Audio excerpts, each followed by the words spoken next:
ஜெபம் செய்வோம்.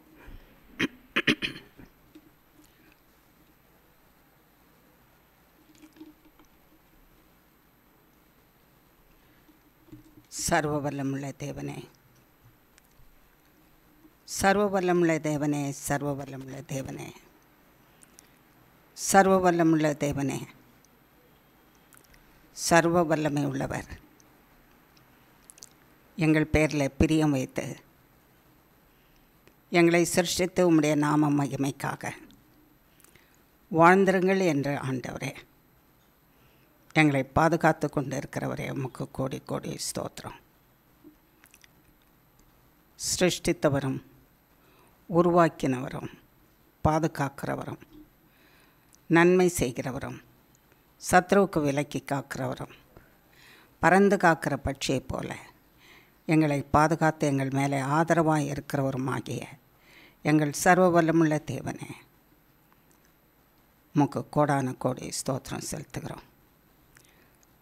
எங்கள் ஜீவனுக்காகவும் எங்கள் சுகத்துக்காகவும் எங்களை வழி நடத்துகிறதற்காகவும் எங்களுடைய சமாதானத்துக்காகவும் எங்கள் சந்தோஷத்திற்காகவும் சர்வ வல்லமுள்ள தேவனே, நீர் பாடுபட்டு மரித்து உயிர்த்தெழுந்து இவைகள் எல்லாவற்றையும் எங்களுக்கு கொடுத்திருக்கிறவரே, உமக்கு கோடி கோடி ஸ்தோத்திரம். எங்கள் மீறுதல்களுக்காக நீர் காயப்பட்டு எங்கள் அக்கிரமங்களுக்காக நீர் நொறுக்கப்பட்டீரே, உமக்கு கோடி கோடி ஸ்தோத்திரம். உம்முடைய நொறுக்குதலினாலும் உம்முடைய காயத்தினாலும் நீர் சிந்தின ரத்தம் எங்கள் பாவங்களை கழுவும்படி செய்தீரே, கோடி கோடி ஸ்தோத்திரம் ஆண்டவரே. பாவங்களை கழுவி பரிசுத்தப்படுத்தி ஒருவன் பரிசுத்தனானால்தான் தேவனுடைய பிள்ளையாக இருக்க முடியும். ஆகையினாலே நீர் எங்களை பரிசுத்தப்படுத்தி உம்முடைய பிள்ளைகளாக்கினதற்காக உமக்கு கோடி கோடி ஸ்தோத்திரம். சர்வ வல்லமுள்ள தேவனே, எங்களுக்கு சமாதானத்தை உண்டு பண்ணுகிற ஆக்கினை உமது பேரில் வந்தது. ஏனென்றால் இந்த பூமியில் எங்களுக்கு சமாதானத்தை கொடுக்க ஒருவரும் இல்லை. எங்கள் சமாதானத்தை எடுக்கிறவர்களும் எங்கள் சமாதானத்தை கலைத்து போடுகிறவர்களும் குலைத்து போடுகிறவர்களும் ஏராளமாக இருக்கிறார்கள். அவர்கள் மத்தியிலே எங்களுடைய சமாதானம் எங்களுக்கு நிலைத்திருக்க வேண்டுமானால் சர்வ வல்லமுள்ள இயேசு கிறிஸ்து சிலுவையிலே மரித்து உயிர்த்தெழுதலினாலே எங்களுக்கு தேவனிடத்திலிருந்த சமாதானம், தேவனோட சமாதானம், மனுஷரோட சமாதானம், எங்கள் உள்ளத்திலே சமாதானம் நிறைந்து வாழும்படி செய்தவரே, கோடி கோடி ஸ்தோத்திரம். சர்வ வல்லமுள்ள தேவனே, நாங்கள் சுகமாய் இருக்கிறதற்காக, எங்களுடைய சரீரம் சுகமாய் இருக்க, எங்கள் ஆவி சுகமாய் இருக்க, எங்கள் ஆத்துமா சுகமாய் இருக்க, எங்கள் ஜீவன் சுகமாய் இருக்க நீர் ஆண்டவரே காயப்பட்டு உம்முடைய தழும்புகளிலிருந்து எங்களுக்கு சுகத்தை அனுதினமும் அனுப்பி கொண்டிருக்கிறவரே, கொடுத்து கொண்டிருக்கிறவரே, சுகமாய் வாழ்ந்திருங்கள் என்று எங்களை வாழ்த்துகிறவரே. ஆகையினாலே உம்முடைய சரீரத்தில் இது பரியந்தமும் அந்த காயங்கள் புதுமையாகவும் இப்பொழுது பட்ட காயத்தைப் போல அதிலிருந்து கசிந்து வருகிற இரத்தம் எங்களுக்கு ஆண்டவரை குணப்படுத்துகிற தழும்புகளாக இருக்கிறதற்காக உமக்கு கோடி கோடி ஸ்தோத்திரம். உம்முடைய தழும்புகளிலும் உம்முடைய இரத்தத்திலும் இருந்து வருகிற சுகம் எங்கள் உச்சந்தலையிலிருந்து உள்ளங்கால் பரியந்தமும் வடிந்து வந்து அப்பா பிதாவே எங்களை குணமாக்குகிறதற்காக உமக்கு கோடி கோடி ஸ்தோத்திரம். இந்த பூமியிலே நாங்கள் என்னமோ உம்முடைய நாம மகிமைக்காக வாழவும் நீர் எங்களை குணமாக்கி வைத்திருக்கிறதற்காக சுகப்படுத்தி வைத்திருக்கிறதற்காக உமக்கு கோடி கோடி ஸ்தோத்திரம் சுவாமி. எங்கள் சுகத்தை கெடுக்கிறதற்கு, எங்களுடைய நல்வாழ்வை கெடுக்கிறதற்கு, எங்களுடைய அனுதின வாழ்வை கெடுக்கிறதற்கு சத்துருக்களாகிய சத்துருக்கு தங்களை விற்று போட்டிருக்கிறவர்கள், சத்ருவினாலே ஆட்கொள்ளப்பட்டிருக்கிறவர்கள், சத்ரு சொல்லுகிறபடியெல்லாம் தங்களுடைய மனதை போக்கி தீமை செய்ய விரும்புகிறவர்கள் அத்தனை பேர் இருந்த போதிலும் அவர்களுக்கு எங்களை ஒப்புக்கூடாதபடிக்கு எங்களுக்கு தீமை செய்கிறவர்களையும், எங்களுக்கு தீமை செய்ய திட்டம் தீட்டியிருக்கிறவர்களையும், தீமை செய்தவர்களையும், செய்வினை மந்திரம் சூன்யம் என்று செய்து தீமை செய்கிறவர்களையும் வேரோடு அழித்து போட்டதுனால சிலுவை மரத்தில் கோடி கோடி ஸ்தோத்திரம், கோடி கோடி கோடி கோடி கோடி கோடி கோடி கோடி ஸ்தோத்திரம் செலுத்துகிறோம் சுவாமி. சர்வ வல்லமுள்ள தேவனே, இவ்வளவோ நீர் எங்களை நேசிக்கிறதுனால செய்த நன்மைகள் ஆண்டவரே, அவைகளுக்காக கோடி கோடி ஸ்தோத்திரம் செலுத்துகிறோம். சர்வ வல்லமுள்ள தேவனே, சர்வ வல்லமுள்ள தேவனே, நாங்கள் பிழைத்திருக்கிறதற்கு நீர் எங்களோடு கூட இருக்கிறீர், அதற்காக கோடி கோடி ஸ்தோத்திரம். நாங்கள் பிழைத்திருக்கிறதற்கு உம்முடைய சரீரத்தை எங்களுக்கு கொடுத்திருக்கிறீர், கோடி கோடி ஸ்தோத்திரம் சுவாமி. நாங்கள் பிழைத்திருக்கிறதற்கு உம்முடைய இரத்தத்தை எங்களுக்கு கொடுத்திருக்கிறீர், கோடி கோடி ஸ்தோத்திரம் சுவாமி. நாங்கள் பிழைத்து வாழ்கிறதற்கு உம்முடைய வார்த்தையை கொடுத்திருக்கிறீர், வார்த்தையே வல்லமை நீர் ஆண்டவரே. அதனால் கோடி கோடி ஸ்தோத்திரம் ஆண்டவரே. பிழைக்கிறதற்கு ஏற்ற வார்த்தையை எங்களுக்கு கொடுத்திருக்கிறீர், கோடி கோடி ஸ்தோத்திரம் சுவாமி. சர்வவல்லமுள்ள தேவனே, நாங்கள் பிழைக்கிறதற்காக உம்முடைய வல்லமையை எங்களுக்கு தர்ப்பித்திருக்கிறீர், அதற்காக கோடி கோடி கோடி கோடி ஸ்தோத்திரம் சுவாமி. நாங்கள் பிழைத்து வாழ்கிறதற்காக, கர்த்தருடைய நாமத்துக்கு மகிமையாக வாழ்கிறதற்காக உம்முடைய நாமத்தையே எங்களுக்கு தர்ப்பித்திருக்கிறீர், அதற்காக கோடி கோடி ஸ்தோத்திரம் சுவாமி.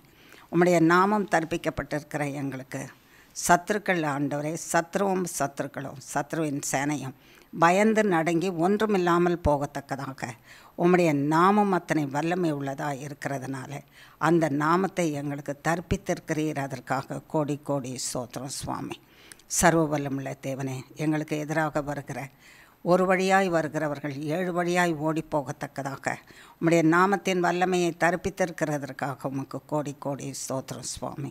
சர்வ வல்லமுள்ள தேவனே, நாங்கள் பிழைத்திருக்கிறதற்காக உம்முடைய பரிசுத்த ஆவியானவரையினாலே எங்களை நிரப்பி இருக்கிறதற்காக உமக்கு கோடி கோடி கோடி கோடி கோடி கோடி கோடி கோடி ஸ்தோத்திரம் செலுத்துகிறோம் சுவாமி.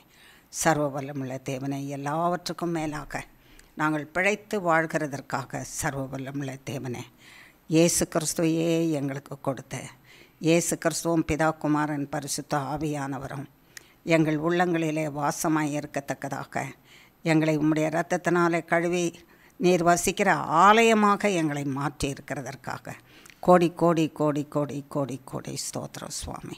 இந்த நன்மைகளெல்லாம் எங்களுக்கு செய்து நான் உன்னிலே இருக்கிறேன், நீ என்னிலே தரித்திருன்னு சொன்னீர் ஆண்டவரே. நான் உன் தேவன், நீ என் ஜனம் என்று சொன்னீர். அந்த உறவு முறையும் பாக்கியத்தையும் சர்வ வல்லமுள்ள தேவனே உறுதிப்படுத்துகிறதற்கும் எந்த நாளும் அந்த உறவிலே வாழ்ந்திருக்கிறதற்காகவும் சுவாமி, நீர் அதை புதுப்பிக்கிறதற்காகவும் சர்வ வல்லமுள்ள தேவனே எங்களை அழைத்திருக்கிறீர், அதற்காக ஸ்தோத்திரம். உம்முடைய சமூகத்தில் இருப்பது எங்களுக்கு பாக்கியம், உம்முடைய வார்த்தையினாலே நிரப்பப்படுவது எங்களுக்கு பாக்கியம் ஆண்டவரே.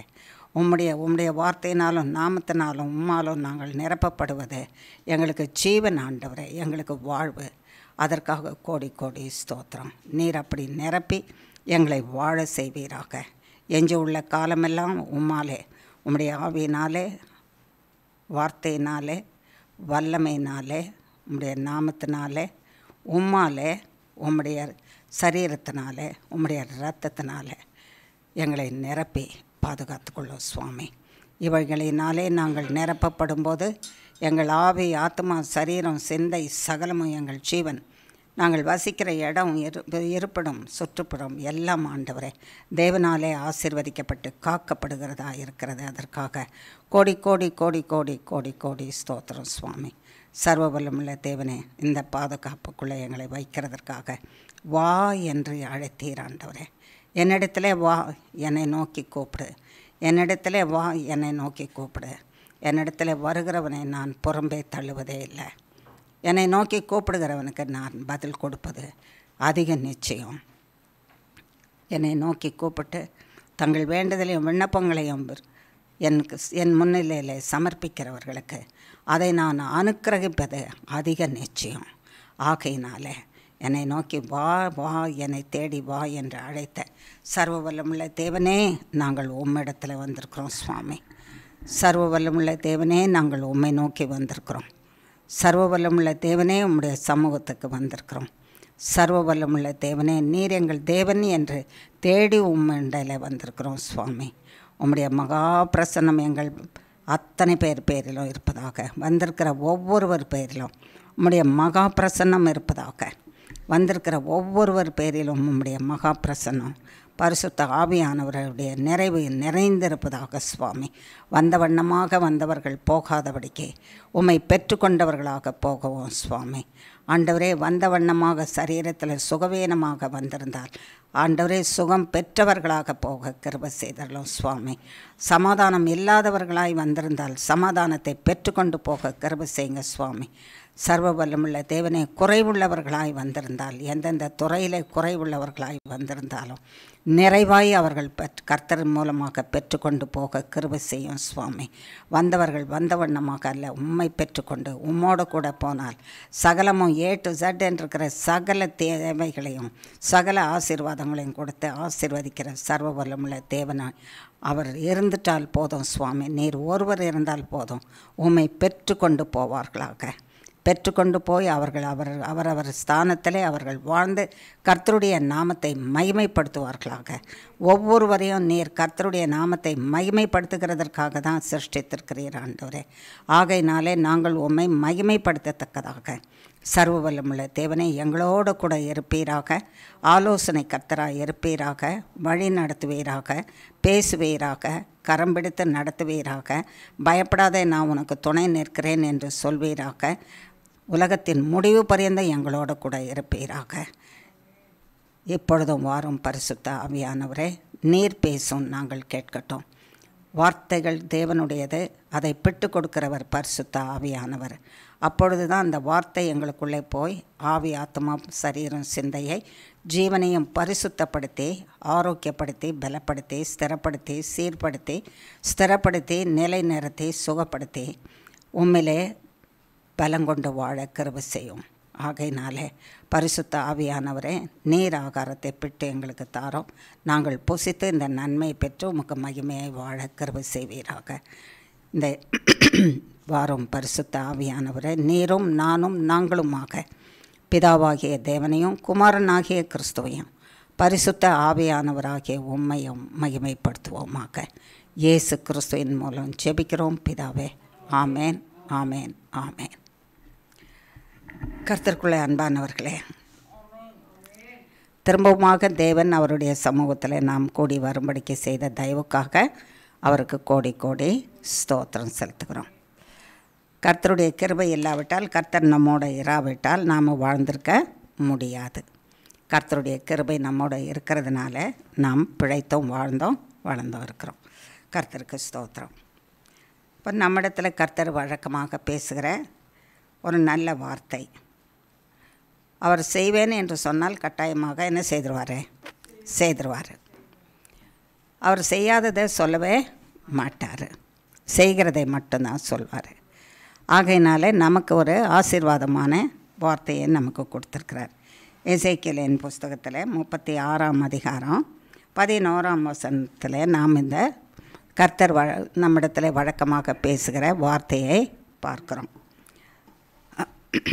எசேக்கியேல் 36:11ஆம் வசனம். உங்கள் மேல் மனுஷரையும் மிருக ஜீவன்களையும் பெருகி பலுகும்படிக்கு வர்த்திக்க பண்ணுவேன். பூர்வ நாட்களில் நீங்கள் இருந்த நிலைமையில் நான் உங்களை ஸ்தாபித்து உங்கள் முந்தின சீரை பார்க்கிலும் உங்களுக்கு நற்சீர் உண்டாக செய்வேன். அதனால் நான் கர்த்தர் என்று அறிந்து கொள்வீர்கள். முந்தின நாள், பூர்வ நாளிலே மனுஷர் இருந்தது போல மிருகங்கள் என்று சொன்னால் அதான் ஐஸ்வர்யம். அந்த காலத்தில் மிருகங்கள் தான் என்னது? ஐஸ்வர்யம். ஒருவருக்கு இத்தனை 3000 ஆடு, 6000 ஆடுகள், 8000 ஆடுகள், 15000 ஆடுகள் என்று இருக்குமானா அதுதான் ஐஸ்வர்யம், அதுதான் சொத்து அவங்களுக்கு. அப்படி தான் கால்நடைகள், பசு, எருது, ஒட்டகம், கழுதை, இதனால் வியாபாரம் செய்வாங்க. ஆகையினால அது அவர்களுக்கு வருமானத்தை கொண்டு வரும். ஆகையினால கால்நடைகள் அவர்களுக்கு ஐஸ்வர்யமாக இருந்தது. அப்படி பெருத்த ஐஸ்வர்யம் உள்ள பிள்ளைகளாக கர்த்தராகிய தேவன் ஆசீர்வதித்திருந்தார். அந்த ஆசீர்வாதம் அவர்களை விட்டு விலகி போயிடுச்சு. ஏன் விலகி போயிடுச்சு? தேவன் கொடுத்ததை யாராவது படிக்க முடியுமா? தேவன் ஒரு ஆசீர்வாதத்தை கொடுத்துருக்கார், அதை யாராவது பறிக்க முடியுமா? பறிக்க முடியாது. ஆனால் எப்படி போயிடுச்சு? மனுஷர்கிட்ட கர்த்தர் கொடுத்த ஆசீர்வாதம் எப்படி போயிடுச்சு? யாருமே பறிக்கலை, கள்ளரும் வரலை, களவாடிகளும் வரலை. ஆனால் அவர் கொடுத்த ஆசீர்வாதம் எப்படி போச்சுது? நாமே கை திறந்து நழுவ விட்டுட்டோம். நாமே கை தவறி நழுவ விட்டுட்டோம். அவர் கொடுத்ததை நாம் பத்திரமா பார்த்து பாதுகாத்து நாம் வச்சுக்கிறதுக்கு தவறி போய் அதை கவலீனமாக அதை கை திறந்து அப்படி விட்டுட்டோமா? அப்படி விட்டுட்டதுனால அது தவறி போச்சு. அப்போ நான் கொடுத்ததை நீங்கள் பத்திரமா வச்சுங்கன்னா என் பேரில் இருக்கிற மதிப்பும் என் பேரில் இருக்கிற பயமும் பக்தியும் இருந்தால் தான் அதை பத்திரமா வச்சுருப்பீங்க இல்லையா? அப்போ என் மேலே ஒரு நம்பிக்கை இல்லாமல் என் பேரில் ஒரு பயம் பக்தி இல்லாமல் இருக்கிறதுனால அது கவலையினமாக கேர்லெஸ்ஸாக எங்கே வேணால் வச்சிடலாம்.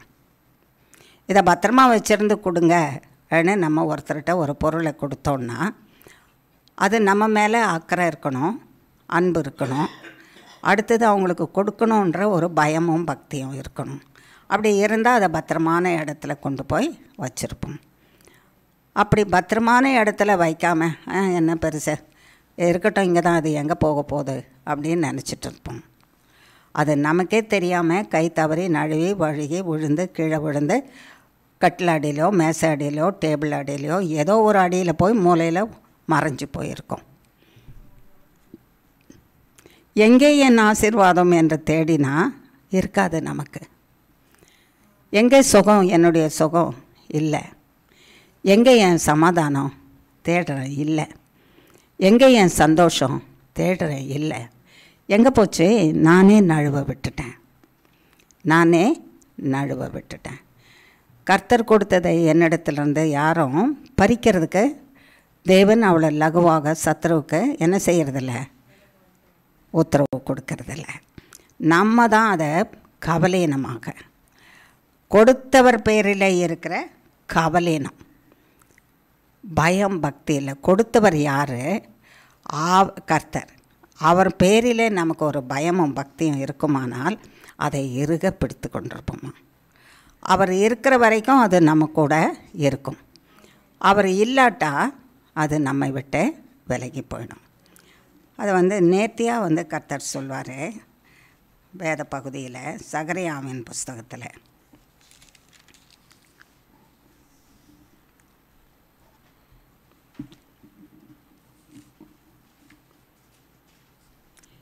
ஏழாம் அதிகாரத்தில் 11ஆம் வசனம்.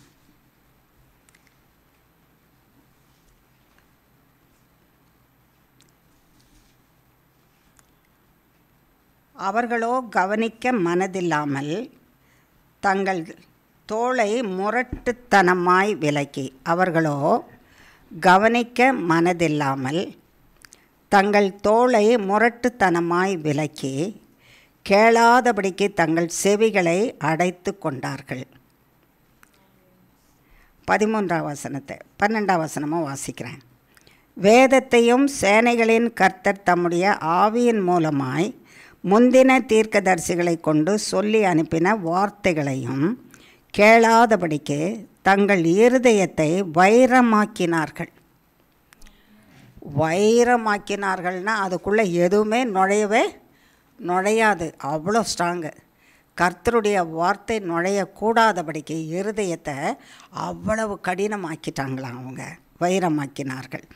ஆகையால் மகா கடுங்கோபம் சேனைகளின் கர்த்தரிடத்திலிருந்து உண்டாயிற்று. கர்த்தருடைய வார்த்தையை கேட்க மாட்டோன்னு செவிகளை அடைச்சிக்கிட்டாங்களாம். முரட்டுத்தனமாக என்ன பெருசு, யாரை கொண்டு சொன்னாராம்? தீர்க்கதரிசிகளை கொண்டு சொன்னாராம். தீர்க்கதரிசிகள் தான் கர்த்தருடைய வார்த்தைகளை என்ன செய்ய முடியும், சொல்ல முடியும். தீர்க்கதரிசிகள் தேவனுடைய வார்த்தையை சொல்ல முடியும். ஊழியக்காரர் தேவனுடைய வார்த்தையை சொல்ல முடியும். தேவன் இப்பொழுது என்ன வார்த்தையை உங்களுக்கு சொல்லி நம்மிடத்தில் பேசி இதை கேட்டு இதன்படி செய்யுங்கள் என்று சொல்கிறாரோ, அதை செய்யாமல் இருக்கிறோமோ, அது செய்யாமல் என்ன பெரிய காரியம், என்ன பண்ணிடுவார் தேவன்? அவரால் என்ன பண்ண முடியும்? அவர் என்ன பண்ணிடுவார்? நான் அதை ஏன் நான் கேட்கணும்?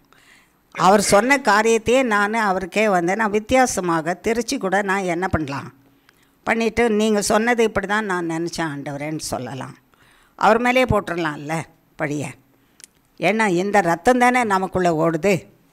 யாருடைய ரத்தம்? யாருமா சொல்லுங்கள் கொஞ்சம். யாருடைய ரத்தம் ஓடுது? இப்போ கர்த்தருடைய ரத்தம் போனால் கர்த்தருடைய வார்த்தையை கட்டாயம் கேட்போம்ல. அப்போ கேட்காம முரட்டு இருதயமும் அவர் சொன்ன வார்த்தையை, அவர் சொல்லி அனுப்பின வார்த்தையை ஊழியக்காரர் மூலமாக சொல்கிறத அந்த சாத்தானுக்கு ரத்தம் இல்லை, சாத்தான் மனசை மாற்றிடுவான். ஆனால் ஒருத்தருடைய ரத்தம் கர்த்தருடைய வார்த்தையை கேட்காத ஒருத்தருடைய ரத்தம் நமக்குள்ளே ஓடிட்டே இருக்குது. அவருடைய சந்ததி நம்ம. யார்? சாத்தான் பெற முடியாதே. யாருடைய சந்ததி? நம்ம ஆதாமுடைய சந்ததி. ஆதாம் தானே கேட்கல, கர்த்தருடைய வார்த்தையை திருச்சி சொன்னவன் அவன் தானே, இல்லையா? அவனுடைய சந்ததி தானே. வேறு யார் இருந்தால் உலகத்தில் மனுஷர்? ஆதாம் தானே இருந்தார். ஆதாம் தான் இருந்தார். ஆதாமுக்கு ஒரு துணை வேணும்னு கர்த்தர் பார்த்தபோது வேறு யாருமே இல்லையே. ஆதாமுடைய மார்பிலிருந்து ஒரு விலா எலும்பை எடுத்து ஒரு மனுஷியாக செய்து அதை கொண்டு துணையாக கொடுத்தாரு. அப்போ மனுஷியும் ஆதாம் தான். ஆதாமுடைய துணை யார்? ஆதாம் தான். அவனுடைய சரீரத்திலேருந்து தானே வந்திருக்குது. புதியதாக எடுத்திருந்தால் அது வேறு ஒரு ஸ்திரீன்னு சொல்லலாம். அவனுடைய மார்பிலிருந்து எடுத்த ஒரு எலும்பினால் ஒரு ஸ்திரீயை கொண்டு வந்திருக்கிறாரு. அதனால் அது யார் அந்த ஸ்திரீன்னா? ஆதாம் தான். ஆதாமில் இருக்கிற சத்துவம் தான் அவளுக்குள்ளே வந்துடுது. ஆதாம் தான் ஸ்திரீயாக இருக்கிறான். இங்கே ஆதாமாக இருக்கிறான், தேவன் சிருஷ்டித்தவன். இங்கே ஸ்திரீயானவள் ஏவாள் ஆதாமாக இருக்கிறான். ஆனால் பெயர் அவள் ஸ்திரீயாக இருக்கிறனால அவளுக்கு ஏவாள்னு பேர் வச்சுருக்காங்க. அப்போ யாருடைய ரத்தம் தான் ஓடி வரும் எல்லாருக்குள்ளேயும்? ஆதாமுடைய ரத்தம் தானே. ஏவாளுக்குள்ளே யார் ரத்தம் இருக்கும்? ஆதாம் ரத்தம் தானே. அப்பா அம்மாவுடைய ரத்தம் தானே நமக்கு வரும். வழியில் போகிறவங்க ரத்தமாக வரும். ஆதாம் தானே அப்பா எல்லாருக்குமே, தகப்பன், முதல் பிறந்தவன், சிருஷ்டிக்கப்பட்டவன். அப்போது அவர்கிட்ட இருந்து தானே எல்லாருக்குமே வருது. அவர்கிட்ட இருந்து தானே ஏவாளுக்கு கூட வந்திருக்கு. அப்போது ஆதாமுக்கும் ஏவாளுக்கும் பிறந்த பிள்ளைகளுடைய சந்ததிகள் தானே நாம். பல ஆயிரம் வருஷங்கள் கடந்து போனாலும் அந்த ரத்தம் தான் நமக்குள்ளே என்ன செய்யுது? கடந்து வந்துக்கிட்டே இருக்குது. அதனால தான் அந்த கீழ்ப்படியாத சுபாவம் நமக்குள்ளே இருக்குது. கீழ்ப்படியாத சுபாவம் யாருடைய சுபாவம்? ஆதாமுடைய சுபாவம். நம்முடைய முற்பிதா, முதல் தகப்பன் யார்? முதல் தகப்பன். அவர் தான் ஆதி தகப்பன். அப்போ முதல் தகப்பன் ரெண்டாவது தகப்பன்னு சொல்கிற மாதிரி இருக்கா அப்படின்னு கேட்கக்கூடாது. ஆதி தகப்பன் அவர் தான், ஆதாம் தான். அந்த ஆதாமின் இடத்துல வந்தது தான். இந்த கனியை சாப்பிடாதேன்னுட்டு சொன்னார் இல்லை, விலக்கப்பட்ட கனி. அது ஏன் விலக்கப்பட்டார்? நன்மை தீமை அறிகிற கனி தான். ஆனால் இப்போது நீங்கள் சாப்பிடக்கூடாது, சாப்பிட்ட நாளையில் செத்து போவீங்க. ஆனால் அவங்க சாத்தானுடைய வார்த்தை, சர்பம் சொன்ன வார்த்தையினால் ஏமாந்து போய் சாக மாட்டீங்க, சாப்பிட்டாலும் சாக மாட்டீங்கன்ற வார்த்தையை கேட்டு சாப்பிட்டதுனால அது கீழ்ப்படியாமை. இப்போ கீழ்ப்படியாமையில் சாப்பிட்டு பாவத்தை உண்டாக்கிட்டாங்க, மரணத்தை சம்பாதிச்சிட்டாங்க. அவங்க தான் மரணத்தை சம்பாதிச்சு யாருக்கெல்லாம் கொடுத்துருக்கா? யாருக்கு கொடுத்துருக்கா? யாருக்கு? வழியே போகிறவங்களுக்கா? யாருக்கு? யார்? நம்மெல்லாம் யார்? நமக்கு தான் கொடுத்துருக்குறாங்க. பயந்து வருது, பயந்து. இல்லை இல்லை இல்லை இல்லை இல்லை இல்லை இல்லை அவர் தான் மரணத்தை சம்பாதிச்சு, பெரிய சொத்து அவர் சம்பாதிச்சது பார்த்தீங்களா? அதை மனுஷனால் என்ன செய்ய முடியாது? அழிக்க முடியாது, அழிக்க முடியாது. பாவத்தை செய்து சம்பாதிச்ச ஒரு சொத்து என்னென்னா அவர் நீங்காத சொத்து மரணம். மரணம் வருகிறதற்கு ஏற்றபடி என்னென்ன விதமான வியாதிகள் அதற்கு வழி நடத்துமோ, மரணத்துக்கு நேராக வழி நடத்துமோ அத்தனை வியாதிகளும் இப்போ தொடர்ந்து வரும். இப்போ ஆதாம் கீழ்ப்படியலை, ஆமாவா இல்லையா? தேவனுடைய வார்த்தைக்கு அது அசட்டையாக எடுத்துக்கிட்டான். என்ன பெருசு, அவர் சொன்னது என்ன, சாகவா போகிறான்? இல்லை, சாத்தான் சொல்லிட்டானே அவன் சாக மாட்டீங்கன்னு, அதனால் பரவாயில்ல, அதை நான் சாப்பிட்றேன். அப்போ பாருங்கள், அந்த இருதயம் எப்படிப்பட்ட இருதயமா? முரட்டு இருதயம். நீ என்ன சொன்ன, நீ சொன்ன அப்பா சொன்னால் கேட்டுணுமா? நான் ஏதோ சொல்கிறானே, என்னுடைய விசேஷத்தை நண்பன் அவன் சொல்கிறான் சாப்பிடுன்னு, நீ சாகவே மாட்டேன்னு சொல்கிறானே, அதை சாப்பிடுவேன் நான். சாப்பிட்டா என்ன தான் ஆகிடும்? சாக மாட்டேன்னு சொல்லியிருக்கானே. கவர்ச்சியாக இருந்தாலும், ஆமாம், கவர்ச்சியாக இருக்குது, இழுக்குது. கவர்ச்சியாக இருக்கிறது தானே கர்த்தர் சாப்பிடாதேன்னு சொல்கிறாரு.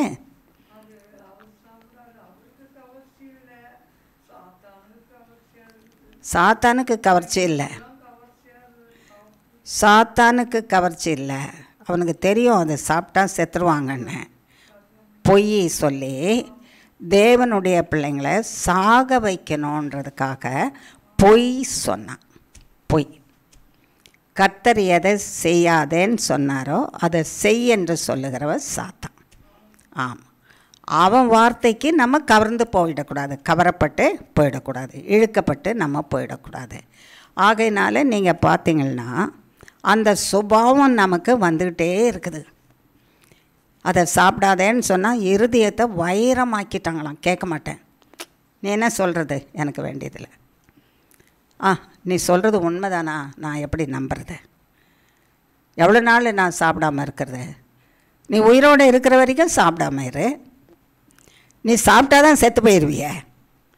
அப்போ நான் எவ்வளோ நாள் சாப்பிடாமல் இருக்கணும்னா, நான் உயிரோடு நீ உயிரோடு இருக்கிற வரைக்கும் அதை சாப்பிடாம இரு. சாப்பிடாம இருன்னு சொன்னதை நீ உயிருள்ள காலம் பரியந்தம் என்ன பண்ணாத, சாப்பிடாத. அதுதான் கீழ்ப்படுகிற இருதயம்.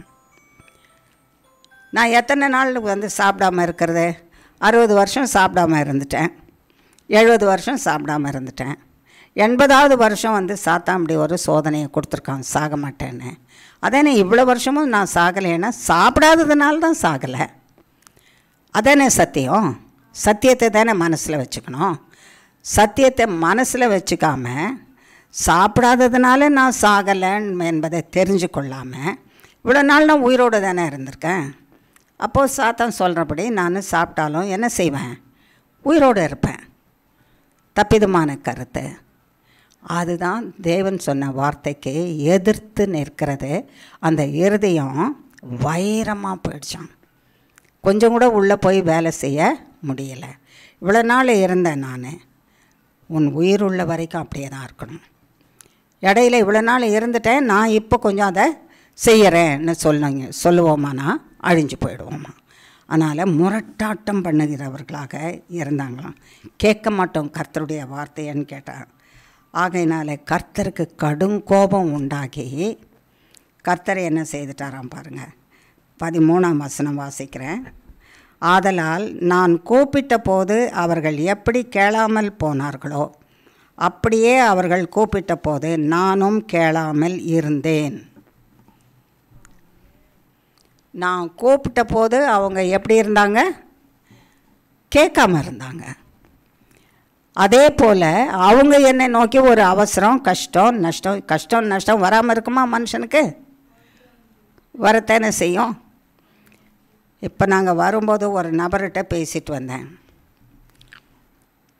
அந்த நபர் ஒரு கவனமாக செய்ய வேண்டிய வேலையை செய்யலை, அது செய்யாமல் தவற விட்டார்.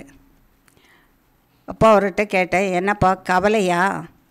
சரியாக செய்ய வேண்டிய வேலையை சரியாக செய்யலையே அப்படின்னு கேட்டபோது, யாருக்கு தாம்மா உலகத்தில் கவலையும் கஷ்டமும் இல்லாத இருக்குது? பிரச்சனை இல்லாமல் எல்லாருக்கும் இருக்குதுமா. ஈஸியாக என்ன சொல்லலாம்? கவலை தான். ஆமாம், எனக்கு ஒரு பிரச்சனை தான், அதனால தான் நான் தவற விட்டேன், இந்த செய்ய வேண்டியதை தவற விட்டுட்டேன் என்ன சொல்லலாம். சொன்னால் என்ன செய்வோம்? இயேசு கிறிஸ்துவின் நாமத்தினால உன்னுடைய பிரச்சனைகள் நாசமாய் போக கடவுது ஒன்று சொல்லிட்டு வருவோம். சொல்லிட்டு வந்தால் அந்த பிரச்சனைகள் என்ன செய்யும்?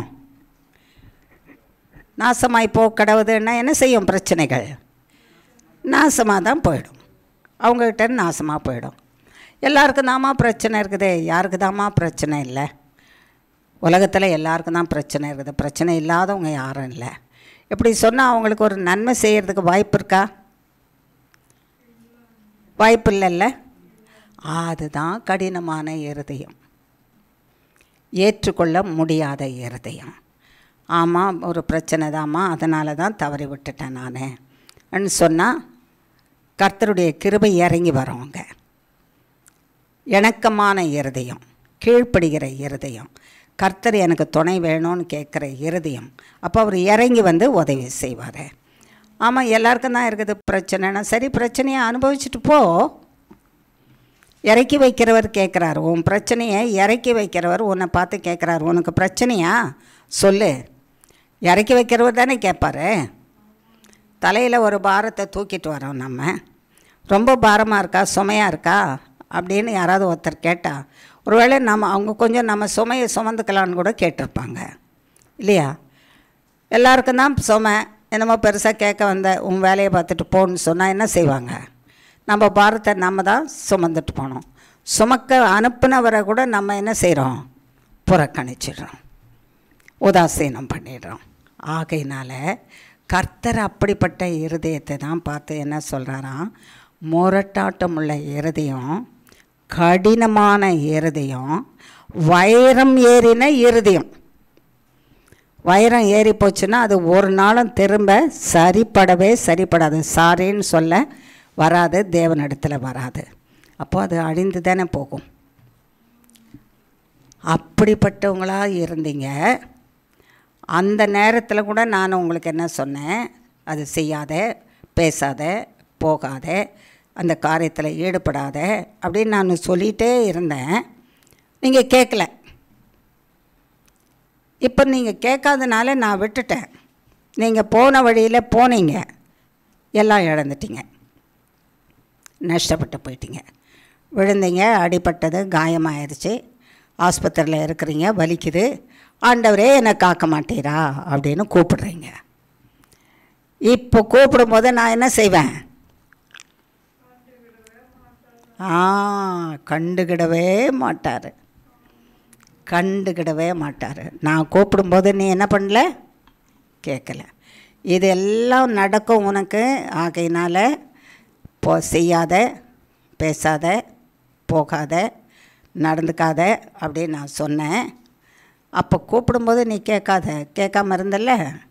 இப்போ ஐயோ எனக்கு ஆபத்து, எனக்கு ஜீவன் போகுது, என்னை காப்பாற்றுங்க ஆண்டவரேன்னா நான் கூட கேட்காத மாதிரி இருப்பேன். கேட்கும் சத்தம், கேட்காம இருக்காது. ஆனால் நான் கேளாதவரை போல இருப்பேன். எவ்வளோ வசனம் ஆயிடுச்சுல்ல கர்த்தருக்கு. இந்த செய்கை நீங்கள் கேட்காததுனால எனக்கு கோபம் மூட்டினீங்கன்னு சொல்கிறாரு. என்ன மூட்டிட்டோமா? நம்ம கோபம் வந்துருச்சானா நமக்கு கொஞ்ச நேரம் பேசாமல் இருப்போம்ல. கொஞ்ச நேரம் ஒரு 10 நிமிஷமாவது அமைதியாக அந்த கோபத்தில் இருந்து அதுக்கப்புறம் தான் பேசுவோம். கோபத்தில் இருப்போம், பேசாமல் இருப்போம், 10 நிமிஷம் கழித்து பேசுவோம். சமாதானமாக பேச மாட்டோம், கொலைக்கிற மாதிரி பேசுவோம். அப்படி தானே? எது கொலைக்கும்?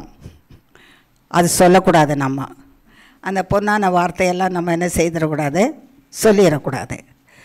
அது மாதிரி அந்த கோபத்தில் பேசினாலும் அது பேச்சாய் வராது, அது கொலைப்பாக வரும்.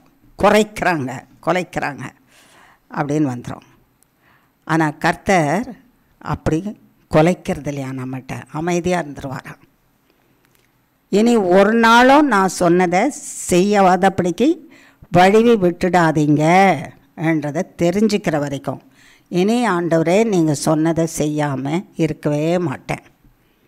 கட்டாயமாக சொன்னதை செய்வேன். நீங்கள் சொன்னதை செய்து அந்த நேரத்தை வீணாக்காமல் வேதத்தை வாசித்து பள்ளிக்கூட புஸ்தகத்தையும் படிக்கிறத படித்ததானே மனசில் இருக்கும், படித்த பாடம் கூட. அப்போ தானே பரீட்சை எழுத முடியும். பரீட்சையில் எழுதுனா தானே மார்க்கு கிடைக்கும். எழுதாட்ட மார்க் எப்படி கிடைக்கும்? ஃபெயிலாக போகணும். எவ்வளோ அவமானமாக இருக்கும், எவ்வளோ துக்கமாக இருக்கும். அதுபோல் தான் கர்த்தருடைய வார்த்தை படித்து, தேவ வார்த்தையை படித்து அதை மனசில் வச்சுட்டு அதன்படி நம்ம நடந்தால் தான் வாழ்க்கையில் ஜெயம். வாழ்க்கையில் ஜெயம். அந்த ஜெயத்தை கொடுக்கறதுக்கு தான் கர்த்தர் நீங்கள் இப்படியெல்லாம் செய்தீங்கன்னு சொல்கிறாரு. இவ்வளவும் நீங்கள் இப்படி பண்ணீங்க, முரட்டு இருதயமாக இருந்தீங்க, வைரம் ஏறின இருதயமாக இருந்தீங்க, கீழ்ப்படியாத இருதயமாக இருந்தீங்க. அதனால தான் உங்களுக்கு நஷ்டம். நான் கொடுத்ததை நீங்கள் இழந்துட்டீங்க, நஷ்டம். இப்போ நீங்கள் என்னை நோக்கி கூப்பிடுறீங்க. நான் என்ன செய்கிறேன்? கொஞ்ச நேரம் எனக்கு கூட கோபம் வரும். நான் கூப்பிட்ட போது நீங்கள் பதில் சொல்லாமல் இருந்தீங்க. ஆகையினால நான் கூட இப்போ நீங்கள் கூப்பிடும்போது என்ன செய்யாமல் இருப்பேன்? பதில் சொல்லாத இருப்பேன். அப்போ அந்த கஷ்டத்தையும் மன கஷ்டத்தையும் உணர்ந்து கொள்ளுங்க. அடுத்தது நான் இறங்கிடுவேன், நிச்சயமாக இறங்குவேன். ஏன்னா நான் இரக்கமுள்ள தேவன். நான் இரக்கமுள்ள தேவன். மனுஷன் அழிஞ்சு போகிறத விரும்பாத தேவன். கொஞ்ச நேரம் கோபமாக இருப்பேன், அடுத்த நேரம் என்ன பண்ணுவேன்? இறங்குவேன். அப்படி இறங்கி உங்களுக்கு நன்மை செய்வேன். அந்த இறங்கி நான் திரும்ப நன்மை செய்கிறேன் பாரு உங்களுக்கு. அந்த நன்மையை திரும்பவும் இதே மனக்கடினம், இதே கீழ்ப்படியாமை, இதே வைரமாக்குறது, இதே தேவனுக்கு புறமுதுக்கு காட்டி திரும்ப இழந்துடாதீங்க. இழந்துட்டீங்கன்னா திரும்ப திரும்ப இதை செய்து இழந்து கொண்டே இருந்தீங்கன்னா ஒரு நாள் வரும், கடைசியில் முற்றிலுமாக இழந்து போக வேண்டியதாகிடும். நீங்களும் இல்லாமல் போயிட வேண்டியதாக இருக்கும் பூமியில். அப்போ இல்லாமல் போனால் தேவனுடைய சமூகத்துக்கு போக முடியுமா? போக முடியாதே. அதுக்காகவாவது நம்முடைய உள்ளத்தில் இருக்கிற எல்லா காரியம்னா வேண்டாத காரியம், தேவனை விட்டு நம்மை பிரிக்கிற காரியம், பொல்லாப்பு செய்கிற காரியம், நமக்கு நாமே பொல்லாப்பு. இது அடுத்தவங்க நமக்கு செய்கிற பொல்லாப்பு இல்லை, இது நமக்கு நாமே செய்து கொள்கிற ஒரு பொல்லாப்பு. என்ன நினச்சி நம்ம செய்கிறோம்? நமக்கு நன்மை செய்கிறோன்னு நினச்சிக்கிட்டு தீமை செய்துக்கிறோம். ஆகையினால இந்த பொல்லாப்பு நமக்கு நாமே செய்கிற பொல்லாப்பாக இருக்குதான். அந்த பொல்லாப்பை நாம் செய்யாதபடிக்கு எச்சரிக்கையாக இருக்கிறதுக்காக தான் கர்த்தர் கொஞ்ச நாளைக்கு கோபமாக இருக்கிறதாம். நம்ம திரும்ப திரும்ப இந்த தப்பு செய்து நம்மையே நம்ம அழிச்சுக்காதபடிக்கு கர்த்தர் கொஞ்ச நாளைக்கு என்ன செய்வாராம்?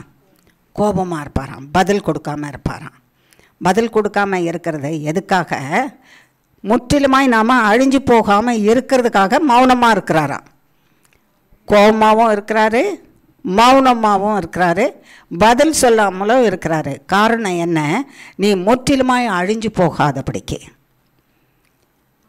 எனக்கு உன் மேலே இரக்கம் உண்டு, மன்னிப்பு உண்டு, உனக்கு தயவு பாராட்ட உண்டு. நீ இழந்து போனதை கொடுக்கறதுக்கு உடனே முடியும். எனக்கு நீ கேட்ட உடனே நான் திருப்பி கொடுத்தேன்னா நான் கேட்டுக்கிட்டே இருப்பேன், தப்பு செய்துக்கிட்டே இருப்பேன், என்னை மன்னிங்கன்னு சொல்லிக்கிட்டே இருப்பேன். அவர் கொடுத்துக்கிட்டே இருப்பார் மன்னிச்சுட்டு. நான் செய்துக்கிட்டே இருப்பேன்னா அழிஞ்சு போயிடுவோம். என்னாவும்? அழிஞ்சு போயிடுவோம். ஒருத்தரும் உயிரோடு இருக்க முடியாது. நாம் அழியாமல் இருக்கிறதுக்காக தான் பதில் கொடுக்காம கோபமாக இருக்கிறாராம். எவ்வளோ நல்ல தேவன் இல்லை? நீங்கள் என் மேலே கொஞ்சம் கோபமாக இருக்கிறது கூட ஸ்தோத்திரம் ஆண்டவரேன்னு நம்ம சொல்லணும் போல். ஆமாவா இல்லையா?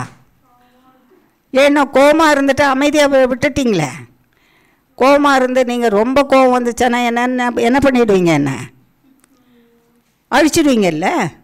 அதனால் என்கிட்ட பேசாமல் நீங்கள் இருக்கிறதே, கோபமாக இருக்கிறதே நல்லது. நீங்கள் கோபப்படாமல் இரக்கமுள்ள தேவன் உடனே இறங்கி எனக்கு நன்மை செய்துட்டிங்கன்னா திரும்பி போய் அதே தப்பை செய்து திரும்பி அடி வாங்கி திரும்பி எழும்பாதபடிக்கு திரும்பி அடியோடு நஷ்டப்பட்டு போக வேண்டியதாக இருக்குமா?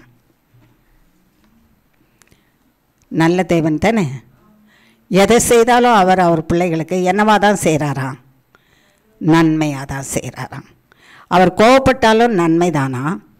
அவர் மௌனமாக இருந்தாலும் அவருடைய பிள்ளைகளுக்கு நன்மை தானா? அவர் செய்ய போகிறத மனசில் வச்சுக்கிட்டு தான் மௌனமாக இருக்கிறாராம். அவர் செய்ய போகிறத மனசில் வச்சுக்கிட்டு மௌனமாக இருக்கிறாராம். அப்போ அவர் செய்வார் என்பது அதிக நிச்சயம். ஆமாவா இல்லையா? அவர் நம்ம மேலே கோபமாக இருக்கிறாருன்னா நம்ம அவர்கிட்ட மன்னிப்பு கேட்குறோம், மன்னிப்பு கேட்டுட்ருக்கோம். அப்போ அவர் கோபமாக மௌனமாக இருக்கிறாருன்னா அர்த்தம் என்னன்னா, நன்மை செய்வேன் நான் என்பது அதிக நிச்சயம். அந்த நிச்சயத்தை அறிந்து கொண்டு நீங்கள் என்னிடத்துல என்ன பண்ணுங்க? மன்னிப்பை கேட்டு விண்ணப்பம் பண்ணி கொண்டிருங்க. நீங்கள் மன்னிப்பை கேட்டு விண்ணப்பம் பண்ணி பிரதிஜை எடுத்துக்கங்க. நீங்கள் எதை செய்யின்னு சொல்கிறீங்களோ அதை மட்டும் நாங்கள் என்ன செய்வோம். எதை செய்யாதேன்னு சொல்கிறீங்களோ அதை நாங்கள் செய்ய மாட்டோம். எதை சிந்திக்காதேன்னு சொல்கிறீங்களோ அதை நாங்கள் சிந்திக்க மாட்டோம். எதில் ஈடுபடாதேன்னு நீங்கள் சொல்கிறீங்களோ அதில் ஈடுபட மாட்டோம். எந்த நேரம் கோவம் வந்தால் கூட கட்டையை தூக்கிக்கோன்னா கட்டையை தூக்க மாட்டோம் இனிமே. இல்லை, கட்டையோ மட்டையோ எது கிடைக்குதோ அதை தூக்கிறோம்ல கையில். ஆமாம், சிலர் சொல்லுவாங்க, வீட்டில் அம்மா வேலை செய்துட்டு இருந்தாங்கன்னா அப்போ பிள்ளைங்க தப்பு பண்ணால் அங்கே இருக்கிற கரண்டி, அகப்பை, தோசை குருப்பி என்னென்ன இருக்குதோ எல்லாம் எடுத்துக்கிட்டு வந்து என்ன செய்வாங்களாம், 2 வைக்கிறது பக்கத்தில் 2 வைப்பாங்க. பிள்ளைங்க ஓடி போனால் தப்பிச்சு போயிடுவாங்க. எது கிடைக்குதோ அது. நம்ம டிவியில் நியூஸ் எல்லாம் பார்க்குறோம், சமீபத்தில் எல்லாம் பார்க்குறோம். 2 இடத்துல வந்து 2 பேருக்கு சண்டை வந்துருச்சு. ஒரு போகிற இடத்துல, ஒரு கூட்டமாக உட்காந்துருக்கிற இடத்துல, சபையில், ஓட்டு போடுற இடத்துல கூட ஒருத்தருக்கு ஒருத்தர் ஏதோ ஒரு மன வருத்தம் வந்துருச்சு. விளங்கிக்க முடியல, தப்பாக விளங்கிட்டாங்க. அங்கே இருக்கிறதெல்லாம் இங்கே இப்படி உட்காந்து ஒரு சபையில் பேசிகிட்டு இருந்தால் ஒருத்தர் வந்து இந்த மைக்கை எடுத்துக்கிறாரு அடிக்கிறதுக்கு அடுத்தவங்க மேலே. இங்கே உட்காந்து இப்படி பேசிகிட்டு இருக்கிற இந்த மைக்கை எடுத்துக்கிட்டு அதை எடுத்து வீசுகிறாரு.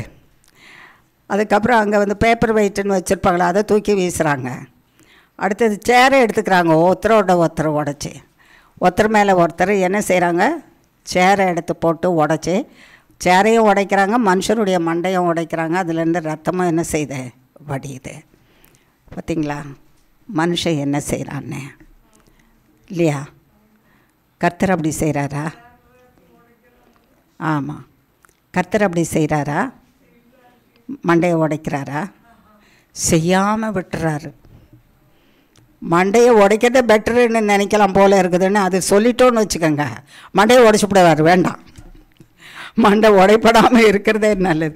தவறி வாயில் எதையாவது சொல்லிட்டோம், ஆபத்தான காரியம்.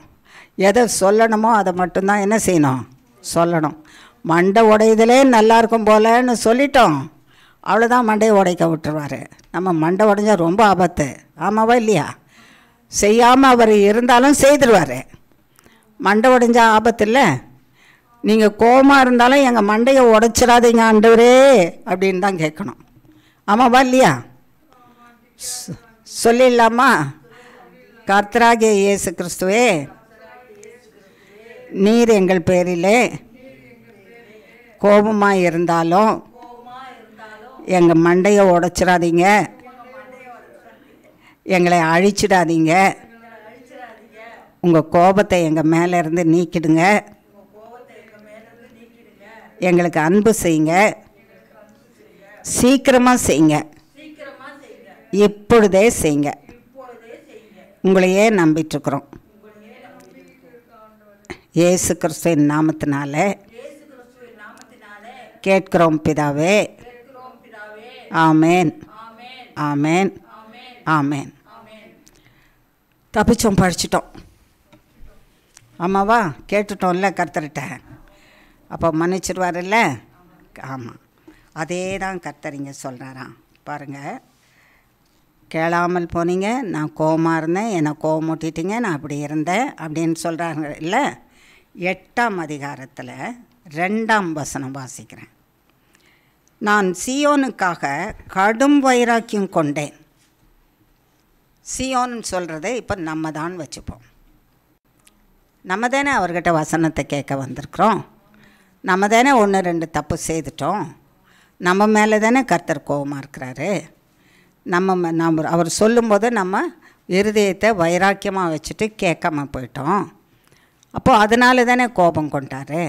இப்போ என்ன செய்கிறாராம், நம்ம அவர்கிட்ட மன்னிப்பு கேட்க கேட்க மன்னிப்பு கேட்க கேட்க விண்ணப்பம் பண்ண நமது பேரில் கடும் வைராக்கியம் வந்துடுமா.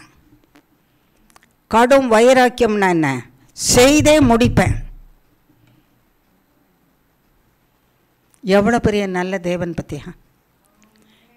எவ்வளோ கோபம் கொண்டு இருந்தாலும் நாம் அவர்கிட்ட பணிந்து மனத்தாழ்மையோடு அவர் பாதத்தை இறுக பிடிச்சிக்கிட்டு, ஆண்டவரே தெரியாது செய்துட்டோம் மன்னிச்சிடுங்க, தெரிஞ்சோம் செய்தோம் மன்னிச்சிடுங்க.